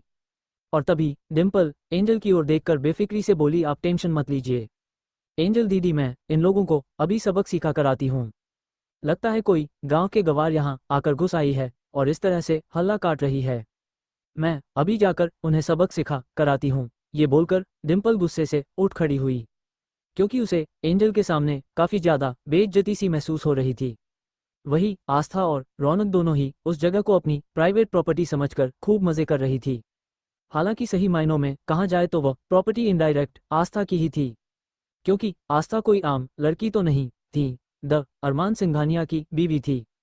लेकिन फिलहाल डिम्पल को तो यही लग रहा था कि गांव के कुछ लोग इस तरह से होटल में घुस आए हैं और इस तरह से देहाती गाने बजा रहे हैं, इसीलिए वह अब सीधा वहां पहुंच गई और सीधा जाकर उसने आस्था और रौनक जो जिस गाने पर डांस कर रही थी, जो उस वक्त बज रहा था, गाना ताओ हट जाना चंदे जी भर के, तो जाकर डिम्पल ने वह कॉलम ही उठाकर नीचे पटक दिया था।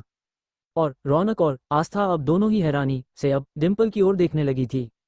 वही अविनाश भी थोड़ा हैरान हो गया था। अविनाश भी बहुत देर से आस्था और रौनक को देख रहा था और साथ ही साथ खुश भी हो रहा था, ना जाने क्यों आस्था को देखकर उसे अजीब सी खुशी मिल रही थी।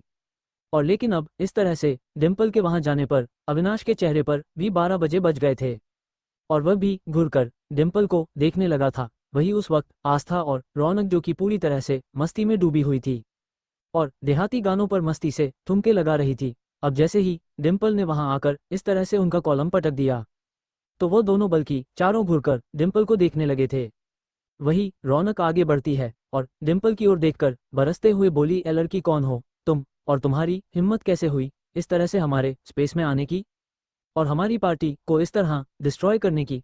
तब डिम्पल दांत बींचकर रौनक से बोली, गवार लड़की, ये क्या तुमने अपना गांव का खुला मैदान समझ रखा है, हाँ, जो यू जंगली की तरह यहाँ इस तरह से गाने बजाकर डांस कर रही हों। क्या कर लोगे तुम चारों, ये क्या तरीका हुआ इस तरह से यहाँ पर शोर शराबा करने का। क्या तुम्हें यह नहीं पता कि ये एक फेमस और ब्रांडेड होटल है। यहाँ पर इस तरह का बिहेवियर करते हुए क्या तुम लोगों को इतनी सी भी अक्ल नहीं है। अरे तुम लोग यहाँ पर गलती से घुस आए हो इस होटल में इस तरह से बर्ताव करने की, यहाँ आने की तुम्हारी औकात भी है। डिम्पल बड़ी ही बदतमीजी से उन चारों से बात कर रही थी। वही रश्मि अब डिम्पल की ये बदतमीजी बर्दाश्त नहीं कर पाती हैं और वह डिम्पल के सामने जाकर खड़ी हो गई और तमतमाते हुए बोली, ए लड़की, तुम्हारी हिम्मत कैसे हुई इस तरह से मेरी छोटी बहन से बात करने की, हाँ, और लिहाज से तुम इसे जंगली कह रही हो। जंगली तो तुम हो, तुम बिना परमिशन के हमारे एरिया में घुस आई हो और इस तरह की चिप हरकत कर रही हो, हाँ, और अगर तुम्हें हमारा वॉल्यूम बढ़ाने से हमारे शोर से किसी तरह की कोई प्रॉब्लम हो रही थी तो तुम हमें आकर बता सकती थी ना, हम वॉल्यूम कम कर लेते, सिंपल। लेकिन ये क्या तरीका हुआ, तुमने आकर हमारा पूरा कॉलम ही तोड़ दिया। अब रश्मि की बात सुनकर डिम्पल अपने दोनों हाथों की तालियां बजाने लगी थी और डिम्पल अपना घमंडी अंदाज दिखाते हुए बोली, मुझे तो लगा था तुम चारों जंगलियों में कोई ना कोई तो समझदार होंगी, लेकिन तुम्हारी बातें सुनने के बाद मुझे लग रहा है कि तुम चारों के चारों किसी पागल खाने से छूटकर यहाँ आई हो, जो यहाँ आकर इस तरह से देहाती गानों पर थिरक रही हो। हाँ, अगर तुम्हें नाचने गाने का इतना ही शौक है तो सड़कों पर जाकर क्यों नहीं नाचती हो, जाकर वहां पर तुम्हें 4 पैसे भी मिल जाएंगे। मुझे समझ नहीं आता कि तुम्हें इस होटल में घुसने किसने दिया। कहीं ना कहीं डिम्पल को तो उस वक्त अपने अमीर होने का घमंड था, साथ ही साथ वह एंजल पर अपना इंप्रेशन जमाना चाहती थी, तो इसीलिए वह रश्मि की बेइज्जती कर रही थी। अब आस्था के लिए ये सब कुछ ना काबिले बर्दाश्त था। वो अपनी बेइज्जती तो बर्दाश्त कर सकती थी, लेकिन रश्मि, राधिका और रौनक की बेइज्जती भला वह कैसे बर्दाश्त कर सकती थी। इसीलिए आस्था ने ना आव देखा ना ताव और खींचकर एक जोरदार तमाचा डिम्पल के मुंह पर जड़ दिया था और डिम्पल का चेहरा एक तरफ झुक गया था। अब जैसे ही डिम्पल को चांटा पड़ा, अविनाश जो कि उनकी झड़प देख रहा था और जिस तरह से आस्था ने डिम्पल को चांटा मारा, अविनाश ये देखा तो उसके चेहरे पर एक बड़ी ही शानदार मुस्कुराहट थी। लेकिन अब डिम्पल का पारा बढ़ चुका था और वो जल्द ही गुस्से में बौखलाते हुए अपने दोनों हाथों को आगे करके आस्था का गला घोटने के लिए आगे बढ़ने लगी। लेकिन तुरंत रौनक उसके सामने आ गई थी और आस्था को बचाने के लिए रौनक ने डिम्पल को जोर का धक्का दे दिया था और झाड़ते हुए बोली, खबरदार खबरदार, अगर तुमने ज्यादा आगे बढ़ने की कोशिश की तो वरना अभी तो आस्था ने सिर्फ एक ही चांटा मारा है, मैं तो तुझे मार मार के बंदरिया बना दूंगी, समझी तुम। और चलो यहाँ से चलती फिरती नजर आओ। अब तो डिम्पल की बेइज्जती बहुत ज्यादा हो चुकी थी और उसके लिए वहां रुके रहना बहुत ज्यादा मुश्किल हो चुका था। तब तक उन सब की लड़ाई देखकर होटल का मैनेजर भी वहां आ गया था। लेकिन होटल का मैनेजर अच्छी तरह से आस्था को पहचानता था, क्योंकि भले ही सुमित ने सारा स्टाफ चेंज कर दिया था, लेकिन अपने मैनेजर को उसने चेंज नहीं किया था। उसने वहां जाकर जल्दी ही डिम्पल को बाहर निकाल दिया था और नाराजगी जताते हुए बोलता है कि आपको अब हमारे वीआईपी मेहमानों से माफी मांगनी होगी। अब तो डिम्पल का गुस्सा 7वें आसमां पर पहुंच चुका था। किस तरह से ये 2 कौड़ी का मैनेजर आकर उससे माफी मांगने की बजाय उल्टा उन चारों जंगली लड़कियों से माफी मांगने के लिए कह रहा है। आज तो डिम्पल की बहुत ज्यादा बेइज्जती हो चुकी थी। डिम्पल को कुछ समझ नहीं आ रहा था कि वह एंजल को कैसे फेस करेगी। एंजल जो कि अब काफी देर से खाने के एरिया में बैठी हुई थी और डिम्पल के आने का इंतजार कर रही थी। लेकिन जब डिम्पल नहीं आई तो वह खुद उठकर डिम्पल के पास जाने लगी थी।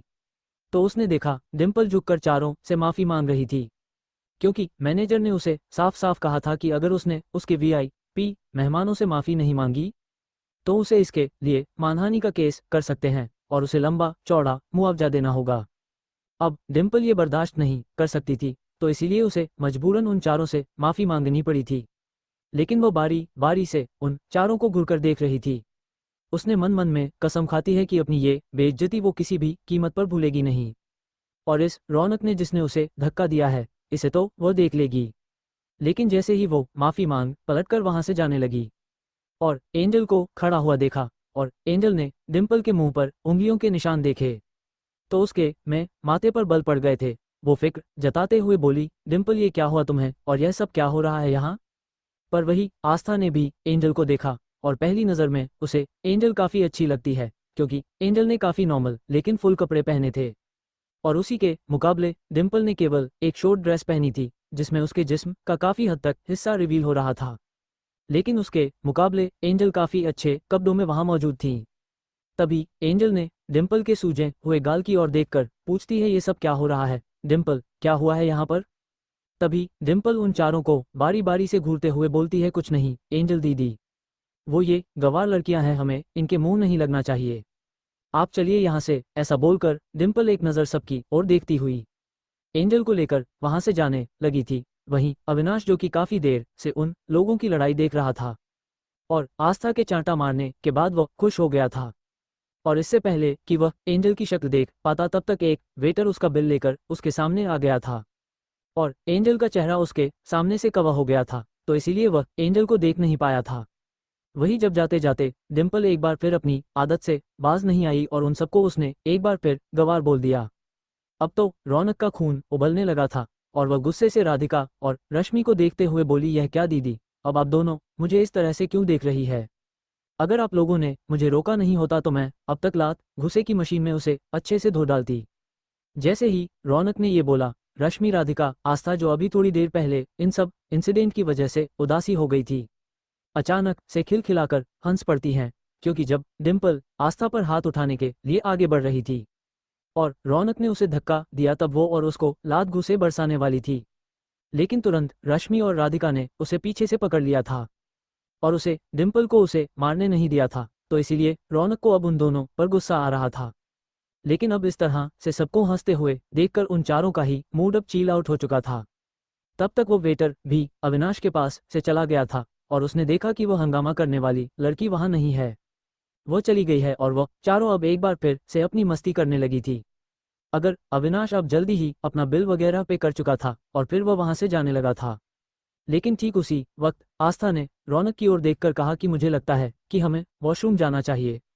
मैं भी वॉशरूम से होकर आती हूँ। लेकिन तुरंत रश्मि उसे रोकते हुए बोली, नहीं, तुम वॉशरूम भी अकेले नहीं जाओगी, मैं भी तुम्हारे साथ चलूंगी। तब आस्था मुंह बनाकर बोलती है, लेकिन रश्मि दीदी, हम होटल में ही तो है, तो यहाँ क्या प्रॉब्लम हो सकती है, हम जा सकते हैं प्लीज। आप सब हमें बच्चों के जैसा ट्रीट करना बंद करें, हम इरिटेट हो रहे हैं। अब जैसे ही आस्था ने ये बोला, रश्मि मुस्कुरा दी, फिर उसका गाल खींचते हुए बोली, अरे बाबा, मेरा कहने का मतलब यह नहीं था कि मैं तुम्हारी चौकीदारी करने के लिए तुम्हारे साथ चल रही हूँ। मेरा मतलब ये था कि मुझे भी वॉशरूम जाना है। ये देखा नहीं तुमने, उस लड़की के चक्कर में ये देखो मेरा पूरी साड़ी का पल्लू खराब हो गया है। रश्मि साड़ी पर कुछ खाने के दाग आ गए थे क्योंकि जिस वक्त अचानक से डिम्पल ने आकर हंगामा किया था, उस वक्त रश्मि और राधिका कुछ खाना खा रही थी जो उसके कपड़ों पर गिर गया था। तब आस्था ने हाँ का इशारा करके उसे अपने साथ चलने लिए बोल दिया था।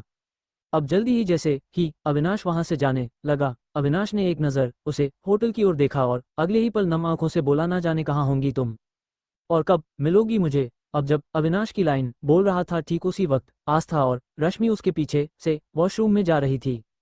तब अविनाश जैसे ही बाहर जाने लगा तो उसने सामने एक बुजुर्ग चौकीदार होटल के बाहर खड़ा हुआ देखा था। तब अविनाश के दिमाग में एक आइडिया आया। उसने होटल स्टाफ के हर एक एम्प्लॉय से, वेटर से, शेफ से, मैनेजर, हर चीज़, हर लोगों से उसे लॉकेट के बारे में इंफॉर्मेशन ले ली थी। लेकिन उसने अभी तक उस चौकीदार काका से कुछ नहीं पूछा था।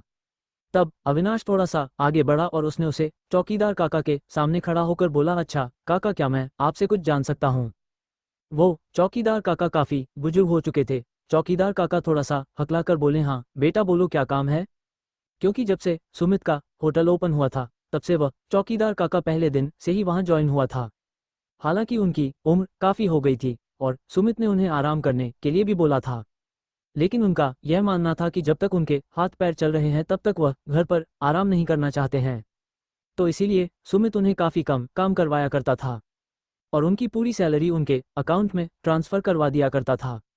अब अविनाश का ये पूछने पर वह चौकीदार काका बोले, हाँ बेटा बोलो, क्या काम है। तब अविनाश उस लॉकेट के फोटो दिखाते हुए बोला, क्या काका प्लीज आप मुझे बता सकते हैं कि ये लॉकेट पहने कोई लड़की यहाँ आई थी, क्या आप मुझे उसके बारे में मुझे कोई जानकारी दे सकते हैं, क्या आपको कुछ याद है। अब जैसे ही अविनाश ने ये बोला वह चौकीदार काका कुछ हैरान हो गया था, क्योंकि सुमित ने तो वह वीडियो वगैरह लॉकेट के बारे में सबको बातचीत करने से मना कर दिया था।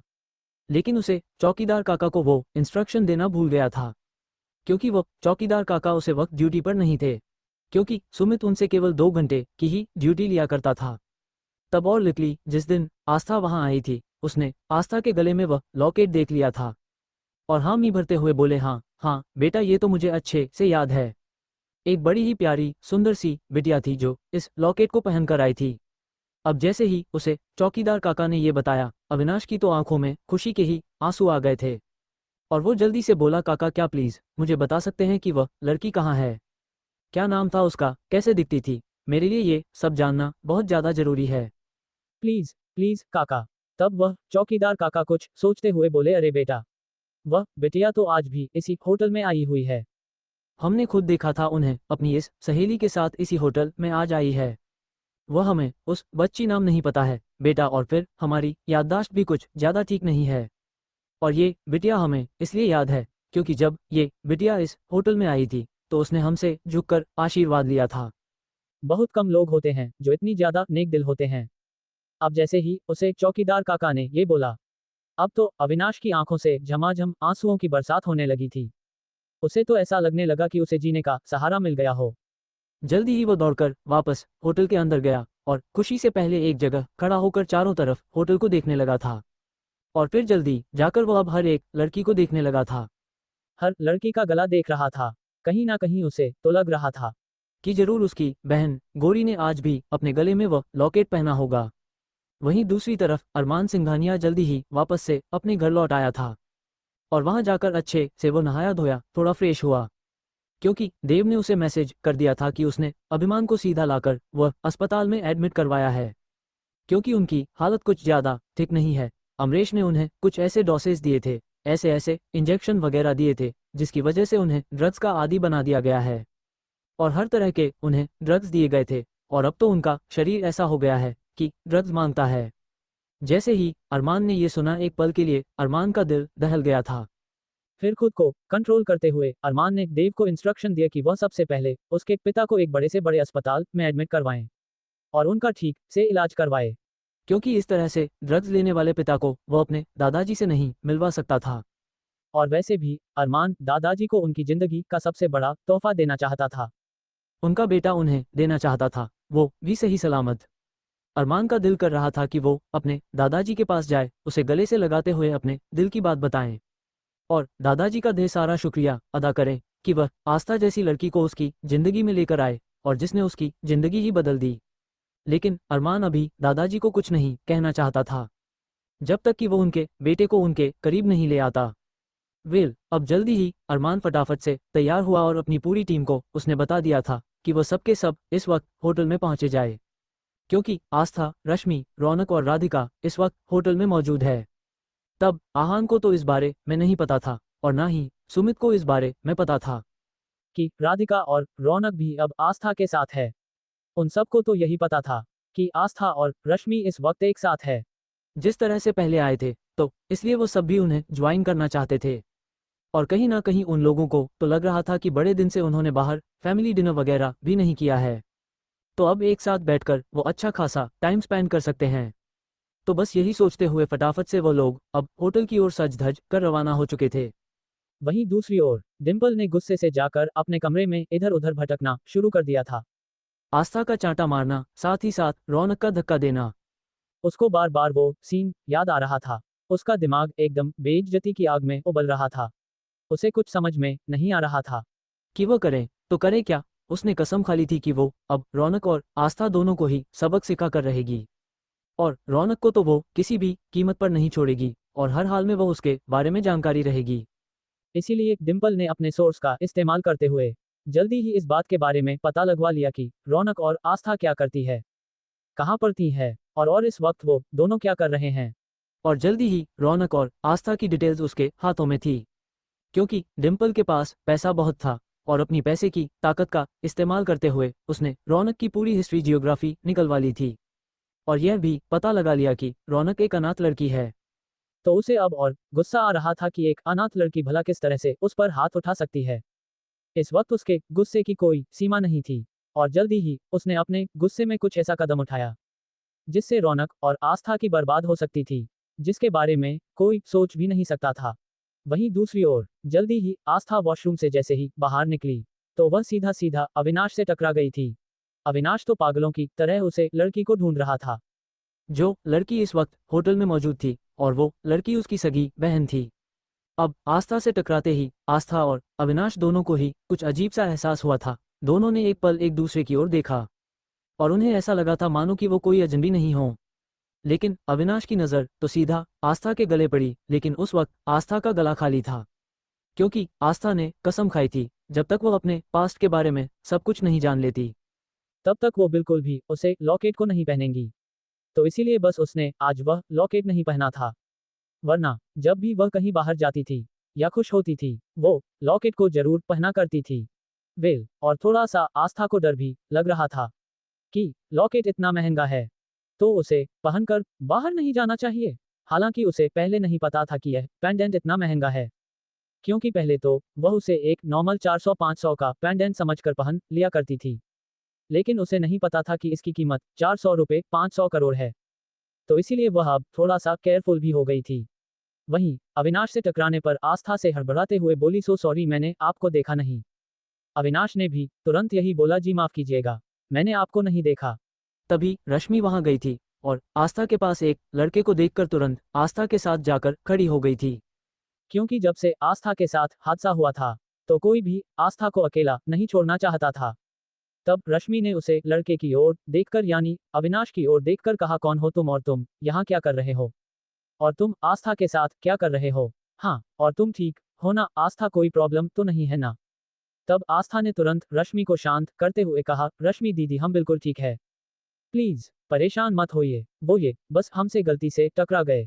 वहीं अविनाश रश्मि के गले को भी देख रहा था, लेकिन उसके गले में मंगलसूत्र था। फिर उसके बाद अविनाश ने अपनी नजरें वहां से हटा ली थी।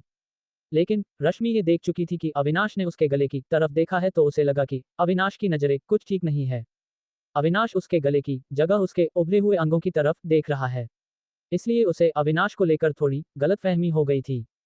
तभी रश्मि अपनी साड़ी का पल्लू अच्छे से ठीक करते हुए कहा, देखो मिस्टर, अब जो कोई भी है आप जाइए यहाँ से। अब जैसे ही रश्मि नम ये बोला, अविनाश थोड़ा सा सकपका गया था और कहीं ना कहीं उसे लगाकर रश्मि उसे गलत समझ रही है, और उसे समझाते हुए बोला, नहीं मैडम जी, आपको कोई गलतफहमी हुई है, मैं जस्ट ये देख रहा था। अब जैसे उसने अपने मुंह से बोल दिया, मैं ये देख रहा था, तब तो रश्मि का शक यकीन में बदल गया और वो फटकारते हुए बोली, देखो अगर तुमने अपनी गंदी नजरें हम पर से हटाना बंद नहीं की तो मैं अभी सिक्योरिटी को बुलाऊंगी और तुम्हें यहाँ से धक्के देकर बाहर निकलवा दूंगी या सीधा पुलिस को फोन कर दूंगी। रश्मि की धमकी सुनकर तुरंत अविनाश बोला, देखिए आई एम सॉरी, मैं जा रहा हूँ यहाँ से प्लीज। तब आस्था ने भी रश्मि से कहा, दीदी आपको जरूर कुछ गलतफहमी हुई है, ये ऐसे नहीं है। अब आस्था को उस अनजान लड़के की साइड लेता देख कर रश्मि चौंक कर बोली, आस्था तुम्हें लोगों के बारे में कुछ पता ही नहीं, तुम बहुत भोली हो, तुम चलो मेरे साथ। ऐसा बोलकर अविनाश को घूरती हुई रश्मि आस्था को लेकर वहां से जाने लगी थी। तब अविनाश थोड़ा शर्मिंदा सा हो गया था और एक बार फिर वो पूरे होटल में घूमने लगा था और हर एक लड़की के गले को देख रहा था। और अब जल्दी ही अविनाश की नजरें विप एरिया पर पड़ी और वो वहां भी जाकर तलाश करने लगा था। वीआईपी एरिया में इस वक्त राधिका और रौनक मौजूद थी। तब अविनाश बिना देरी किए फटाफट से वीआईपी एरिया में भी घुस गया था। ठीक उसी वक्त आस्था और रश्मि भी उसके पीछे पीछे वहां जाने लगी थी। वहां जाकर अविनाश ने रौनक और साथ ही साथ राधिका के गलों को भी देखना शुरू कर दिया था। वही रश्मि ने जैसे ही अब अविनाश को ये सब करते हुए देखा तो उसका पारा चढ़ चुका था और उसने तुरंत अविनाश को धक्का देते हुए कहा, ये क्या बदतमीजी है, हाँ क्या देख रहे हो तुम, हर एक लड़की को क्यों देखना चाहते हो तुम, क्या देखने की कोशिश कर रहे हो, कोई इस तरह से घटिया नजरों से किसी लड़की को कैसे देख सकता है, क्या तुम्हें अक्ल नहीं है, हाँ कहाँ से आए हो तुम, दिखने में तो किसी शरीफ घर के लगते हो। अविनाश दिखने में बिल्कुल किसी हॉलीवुड हीरो के जैसा लगता था, एकदम फॉरेनर, बड़ा ही हॉट, हैंडसम और डैशिंग, और वैसे भी वह तो विदेश से आया था। 5 साल की उम्र में ही वह विदेश चला गया था और अब लौट कर वहां से आया था, तो इसीलिए वह अब बहुत ही ज्यादा डैशिंग हो गया था। लेकिन अब रश्मि तो कुछ गलत ही समझ रही थी। अब रश्मि की बातें सुनकर रौनक भी अपने लड़के वाले स्टाइल में आगे आती हैं और अविनाश की ओर देखकर बोली, हेलो मिस्टर, कौन हो तुम और ये क्या बदतमीजी है, हाँ क्या देख रहे हो तो तुम, बोलो जवाब दो। वही आस्था को कुछ ठीक नहीं लग रहा था।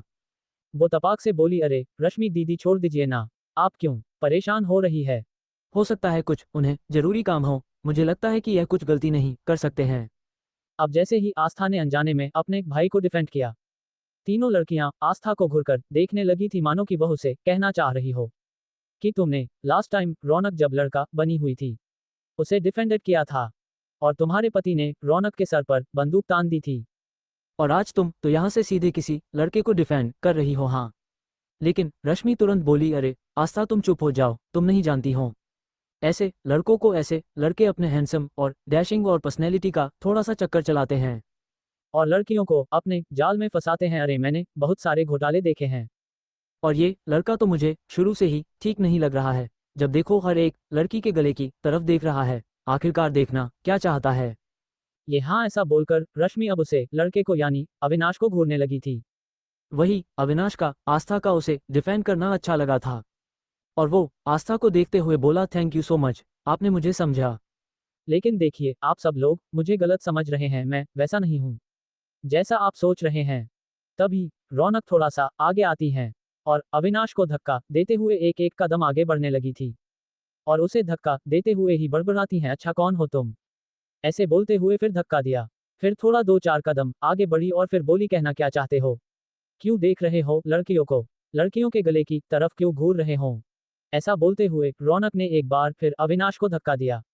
अविनाश 2-3 कदम फिर पीछे हो गया। तब रौनक उसके और करीब जाते हुए एक बार फिर उसे धक्का देने लगी थी, लेकिन ठीक उसी वक्त अचानक रौनक खुद का बैलेंस नहीं बना पाती है और अविनाश ने संभालते हुए उसकी कमर पर से उसे पकड़ लिया था और इस तरह से रौनक पूरी तरह से अविनाश के बाहों में समा गई थी।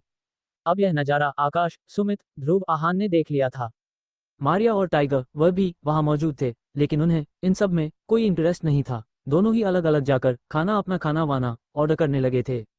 अब जैसे ही आहान ने ये देखा और स्पेशली अविनाश के हाथों को देखा जो कि रौनक के कमर पर थे, तो उसे तो ऐसा लगा मानो कि उसकी सांसें किसी ने छीन ली हों।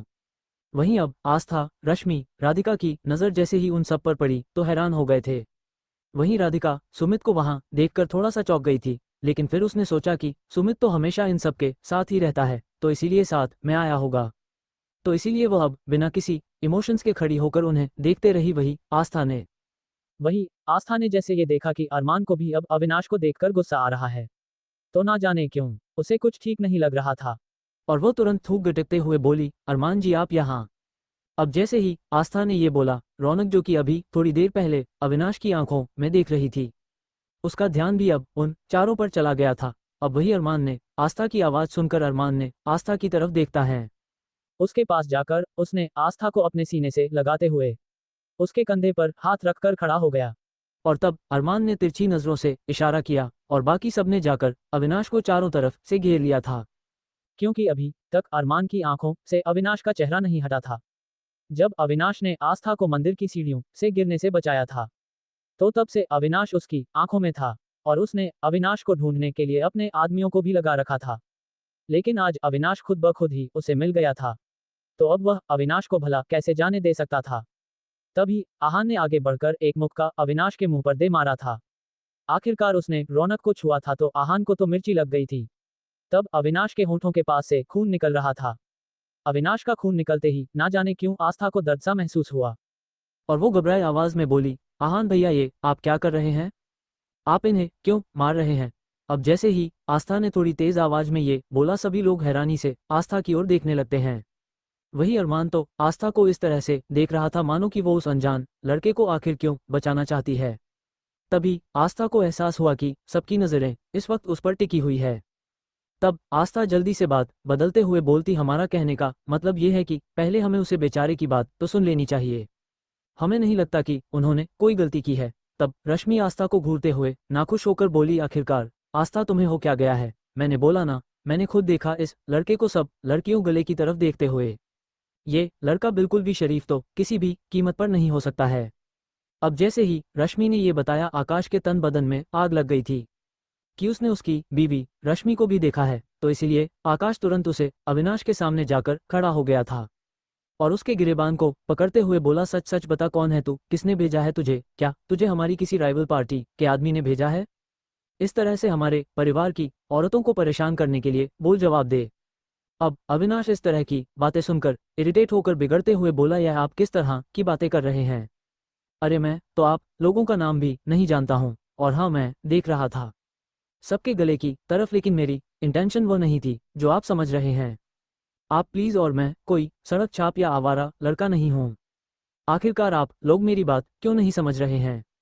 तभी आहान ने एक और चांटा उसके मुंह पर मारते हुए कहा, अच्छा तो बता कौन है तू? हाँ, कहीं का नवाब है, कहीं का मिनिस्टर है, प्राइम मिनिस्टर है? तेरी हिम्मत कैसे हुई इस तरह से मेरी भाभी को घूरने की? बोल, जवाब दे। आहान की बातें सुनकर अब तो अविनाश और ज्यादा इरिटेट हो गया था। उसे समझ में नहीं आया कि वो आखिरकार इन लोगों को बताएं तो बताएं कैसे कि वह लड़कियों का गला सिर्फ और सिर्फ लॉकेट देखने के लिए देख रहा था। इस तरह से उन्हें गलत नज़र से नहीं देख रहा था। एक तो अविनाश शुरू से ही विदेश में पला बड़ा था, तो उसे ज्यादातर लोगों को फेस करने की आदत नहीं थी। ज्यादातर वह केवल कुछ इंपॉर्टेंट और बड़े बड़े लोगों से ही मिला करता था। ज्यादातर उसके सेक्रेटरी से उसके पास काम करने वाले लोग ही सभी क्राउड का सामना किया करते थे। अविनाश बहुत कम सबका सामना किया करता था, इसलिए अविनाश सही से उन लोगों को अपनी पहचान नहीं बता पा रहा था और ना ही उन्हें अपना इंट्रोडक्शन दे पा रहा था। अचानक तभी सुमित ने कहा, मुझे लगता है कि हमें इसको पुलिस के हवाले कर देना चाहिए। और सुमित की बात सुनकर सब सुमित को घूर कर देखने लगे थे, जैसे किसी बेवकूफ को देख रहे हों। वहीं ध्रुव तो सोचने लगा कि हमारे मामले में पुलिस कब से इन्वॉल्व होने लगी, क्योंकि अरमान सिंघानिया तो पुलिस को अपनी पॉकेट में रखता था।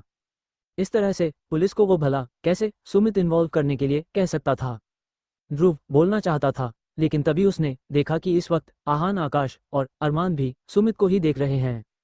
तब सुमित सबकी नजरों को भांप कर अपने अंदाज में इशारा करते हुए बोला, वैसे भी रश्मि और आस्था रौनक तो यहाँ है ही, वो बता भी देंगे कि लड़का सब लड़कियों को घूर रहा था। तब जैसे ही सुमित ने बातें बातों में इस बात का उन्हें एहसास करवाया कि इस वक्त सारी लड़कियां यहाँ मौजूद है, तो सीधे सीधे तरीके से वह अपनी बंदूक निकालकर अविनाश को डरा धमका नहीं सकते हैं, इसीलिए उसने पुलिस का नाम लिया कि शायद पुलिस के डर से अविनाश ये बात कबूल कर लेगा कि हाँ, वो गलती कर रहा था। अब तभी सुमित की बातों का मतलब समझकर ध्रुव और आहान भी उसके हाँ में हाँ मिलाने लगे थे। और तब तक आकाश ने पुलिस को फोन भी कर दिया था। जल्दी ही पुलिस के बड़े बड़े ऑफिसर वहां मौजूद थे, क्योंकि फोन अरमान सिंघानिया की तरफ से गया था, तो पुलिस वालों के लिए यही बहुत था कि इस वक्त ये मामला कितना ज्यादा संजीदा हो सकता है। वही आस्था को ये सब कुछ ठीक नहीं लग रहा था, लेकिन अब वह अविनाश को बचाने के लिए ज्यादा कुछ भी नहीं कह सकती थी। अगर वह ज्यादा कुछ बोलती है तो शायद सबके सवालों के घेरे में आ जाती। लेकिन ना जाने क्यों आस्था का दिल बार बार कह रहा था कि यह लड़का बेगुनाह है। अब जैसे ही पुलिस वहां आए और उन्होंने अविनाश को इस तरह से आहान ध्रुव के साथ देखा, क्योंकि एक तरफ से आहान ने तो एक तरफ से ध्रुव ने अविनाश को पकड़ के रखा था कि कहीं पुलिस के डर से अविनाश वहां से भाग ना जाए। तभी आहान नाराजगी जताते हुए बोला, अच्छा हुआ इंस्पेक्टर साहब आप आ गए। देखो, हमने आपका एक जरूरी काम कर दिया, औरतों पर गलती नजर डालने वाला मुजरिम हमने पकड़ लिया। अब जैसे ही रौनक को घूरते हुए आहान ने ये कहा, तब पुलिस वाले बड़े ही ध्यान से अविनाश को देखने लगे और घूरते हुए बोले, माफ कीजिएगा सर, लेकिन इन्हें तो हमने आज तक कभी किसी क्रिमिनल एक्टिविटी में नहीं देखा। कौन है ये? शायद यह इस शहर में नए है।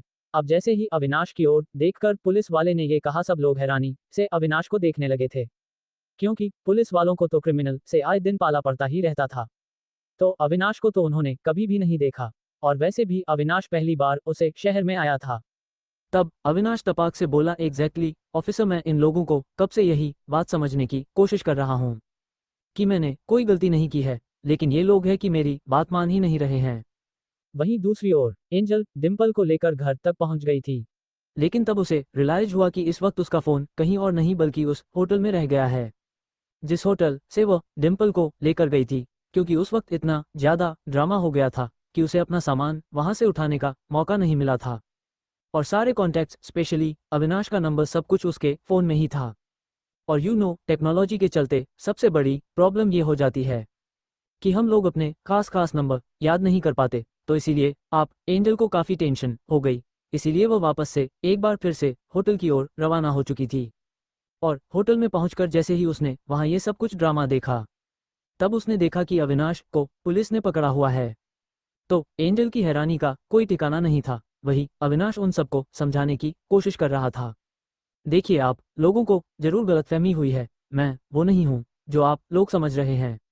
अविनाश अपनी असली पहचान, अपने असली नाम बता ही नहीं पा रहा था। वो केवल अभी उन्हें यही बोले जा रहा था कि वो मुझे गलत समझा जा रहा है। अब जैसे ही क्योंकि अभी अरमान ने कंप्लेंट की थी, तो पुलिस को तो अपना एक्शन लेना ही था। और तब पुलिस वाले की बात सुनकर आहान बोला, अच्छा ठीक है, ये क्रिमिनल है या नहीं है, इसका फैसला पुलिस स्टेशन ले जाने के बाद करना। अभी फिलहाल से लेकर जाओ, जेल की सलाखों के पीछे डाल दो। अब आहान की बात सुनकर पुलिस वालों ने अपने हवलदार को इशारा किया। हवलदार ने जल्दी अविनाश के हाथों में हथकड़ी लगा देता है। तब अविनाश बवाल मचाते हुए बोला, देखिए आप लोग बहुत बड़ी गलती कर रहे हैं, मैं किसी भी लड़की को गलत नज़र से देख ही नहीं सकता हूँ। अरे मेरी अपनी खुद एक बहन है, तो भला मैं किसी और लड़की के साथ ऐसी हरकत कैसे कर सकता हूँ। अब जैसे ही अविनाश ने ये कहा, एक पल के लिए वहां शांति से छा गई थी। सब एक दूसरे की शक्ल देखने लगे थे। वही आस्था को उसके मुंह से ये बहन वाला लफ्ज सुनकर बड़ी ही अच्छी फीलिंग आ गई थी। उसका दिल किया कि वह जाकर उसे गले से लगा ले, लेकिन अरमान का हाथ उसके कंधे पर मौजूद था और वो उसकी और ही देख रहा था। तभी आकाश तुरंत अविनाश के सामने जाकर खड़ा हो गया। सीरियस एक्सप्रेशन के साथ बोला था, बस करो अपना ये ड्रामा, हम तुम जैसे सरफिरों को अच्छी तरह से जानते हैं। अपना लुक हॉलीवुड हीरो के जैसा अट्रैक्टिव कर लेते हो ताकि लड़कियां तुम्हारे चक्कर में फंस जाए, फिर उन्हें घूरते फिरते हो कि कौन सी लड़की अच्छी है कौन सी नहीं है, ये सब देखते फिरते हो। ऐसा बोलकर आकाश ने उसकी इस बात को भी झुठला दिया था। अब तो अविनाश ने अपने सर पर हाथ मार लिया था। उसे समझ नहीं आया कि वह लोगों को कैसे हैंडल करे कैसे नहीं। लेकिन तभी एक आवाज वहां गूंजती है, क्या हो रहा है यहाँ पर। अब जैसे ही ये आवाज आई, सब लोग उस ओर देखने लगे थे और उन्होंने देखा कि एक बड़ी ही खूबसूरत फॉरेनर लड़की वहां खड़ी हुई थी। और आस्था पहले नजर में देखते ही उस लड़की को पहचान गई। ये लड़की तो वही थी जिस लड़की के साथ झड़प हुई थी और उसे लड़की को लेकर गई थी। आस्था को अभी थोड़ी देर पहले ही एंजल की पर्सनैलिटी काफी पसंद आई थी। तब एंजल को अपने सामने देखकर अविनाश को ऐसा लगा मानो कि उसे डूबते हुए को सहारा मिल गया हो। और अविनाश ने जल्दी से कहा है, Angel come here please, come here please. इन लोगों को बताओ मैं कौन हूँ, ये लोग मुझे खामखा गलत समझ रहे हैं। अब जैसे ही एंजल को अपने सामने देखकर अविनाश ने ये बोला, सब लोग अब कभी एंजल को देख रहे थे तो कभी अविनाश को देख रहे थे। अरमान एंजल की ओर देखकर पूछताछ करते हुए कहा, कौन हो तुम? तभी एंजल अपना इंट्रोडक्शन देते हुए बोली, मेरा नाम एंजल डिसूजा है और मैं मिस्टर रघुवंशी की सेक्रेटरी हूँ। अब जैसे ही एंजल ने ये बोला सभी हैरानी से अविनाश की ओर देखने लगे थे। तब आकाश बोला, मिस्टर रघुवंशी? कौन मिस्टर रघुवंशी? तब एंजल बोली, ये आपके सामने खड़े हुए इंसान मिस्टर अविनाश रघुवंशी है और यह कोई टपोरी या चोर किस्म के इंसान नहीं है। आखिर आप लोगों ने समझा क्या रखा है, इन्हें हथकड़ी क्यों लगाई गई है? हाँ, और ये सब क्या हो रहा है? सर आप यहाँ क्या कर रहे हैं और आप इस होटल में क्या करने आए हैं? मैं कुछ समझ नहीं पा रही हूँ सर। तभी अविनाश इरिटेट होकर बोला, ओह कम ऑन एंजल प्लीज, इस वक्त मैं फंसा हुआ हूँ और मैं यहाँ क्यों था क्यों नहीं था, ये इंक्वायरी तो तुम मुझे बाद में भी कर सकती हो। पहले इन लोगों को चलता फिरता करो यहाँ से। अब जैसे ही अविनाश ने इरिटेट होकर ये कहा, सब घुरकर अविनाश को देखने लगे थे। अविनाश के बातों से साफ पता चल रहा था कि अविनाश की बातों में कितना औरसा था। अब तो पुलिस वाले का भी गला सूखने लगा था कि आखिरकार उसने किसी आदमी को हथकड़ी लगा दिया है। फिर एंजल अविनाश के सामने जाकर खड़ी हो गई थी और पुलिस वालों की ओर घूरते हुए बोले, तुम लोगों का दिमाग खराब हो गया है, जानते भी हो कि तुमने किन्हें हथकड़ी लगाई है? हाँ, ये कोई क्रिमिनल नहीं है, ये तो इंडिया पहली बार आए हैं। ये क्या तरीका हुआ इनके साथ व्यवहार करने का? हम चाहे तो आप लोगों के ऊपर मानहानि का केस दर्ज कर सकते हैं और जानते हो, और मिस्टर अविनाश जी की मानहानि करने के जुर्म में तुम्हारी 7 पुश्तें तक बिक जाएगी, तब भी तुम उनका मुआवजा अदा नहीं कर पाओगे। अभी जैसे ही एंजल ने ये कहा, सब लोग हैरानी से एंजल की ओर देखने लगे थे।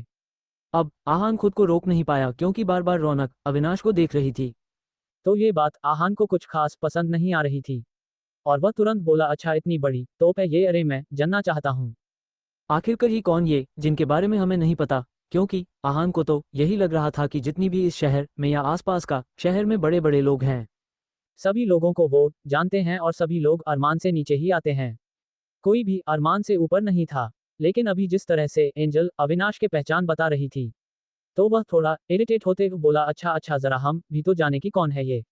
तब एंजल ने आहान की ओर देखकर कहा, यह है mister Avinash Raghuvanshi, Avinash Raghuvanshi the owner of Raghuvansh umpire और हम इंडिया पहली बार आए हैं, वह भी सिंघानिया अंपायर के साथ एक डील करने के लिए।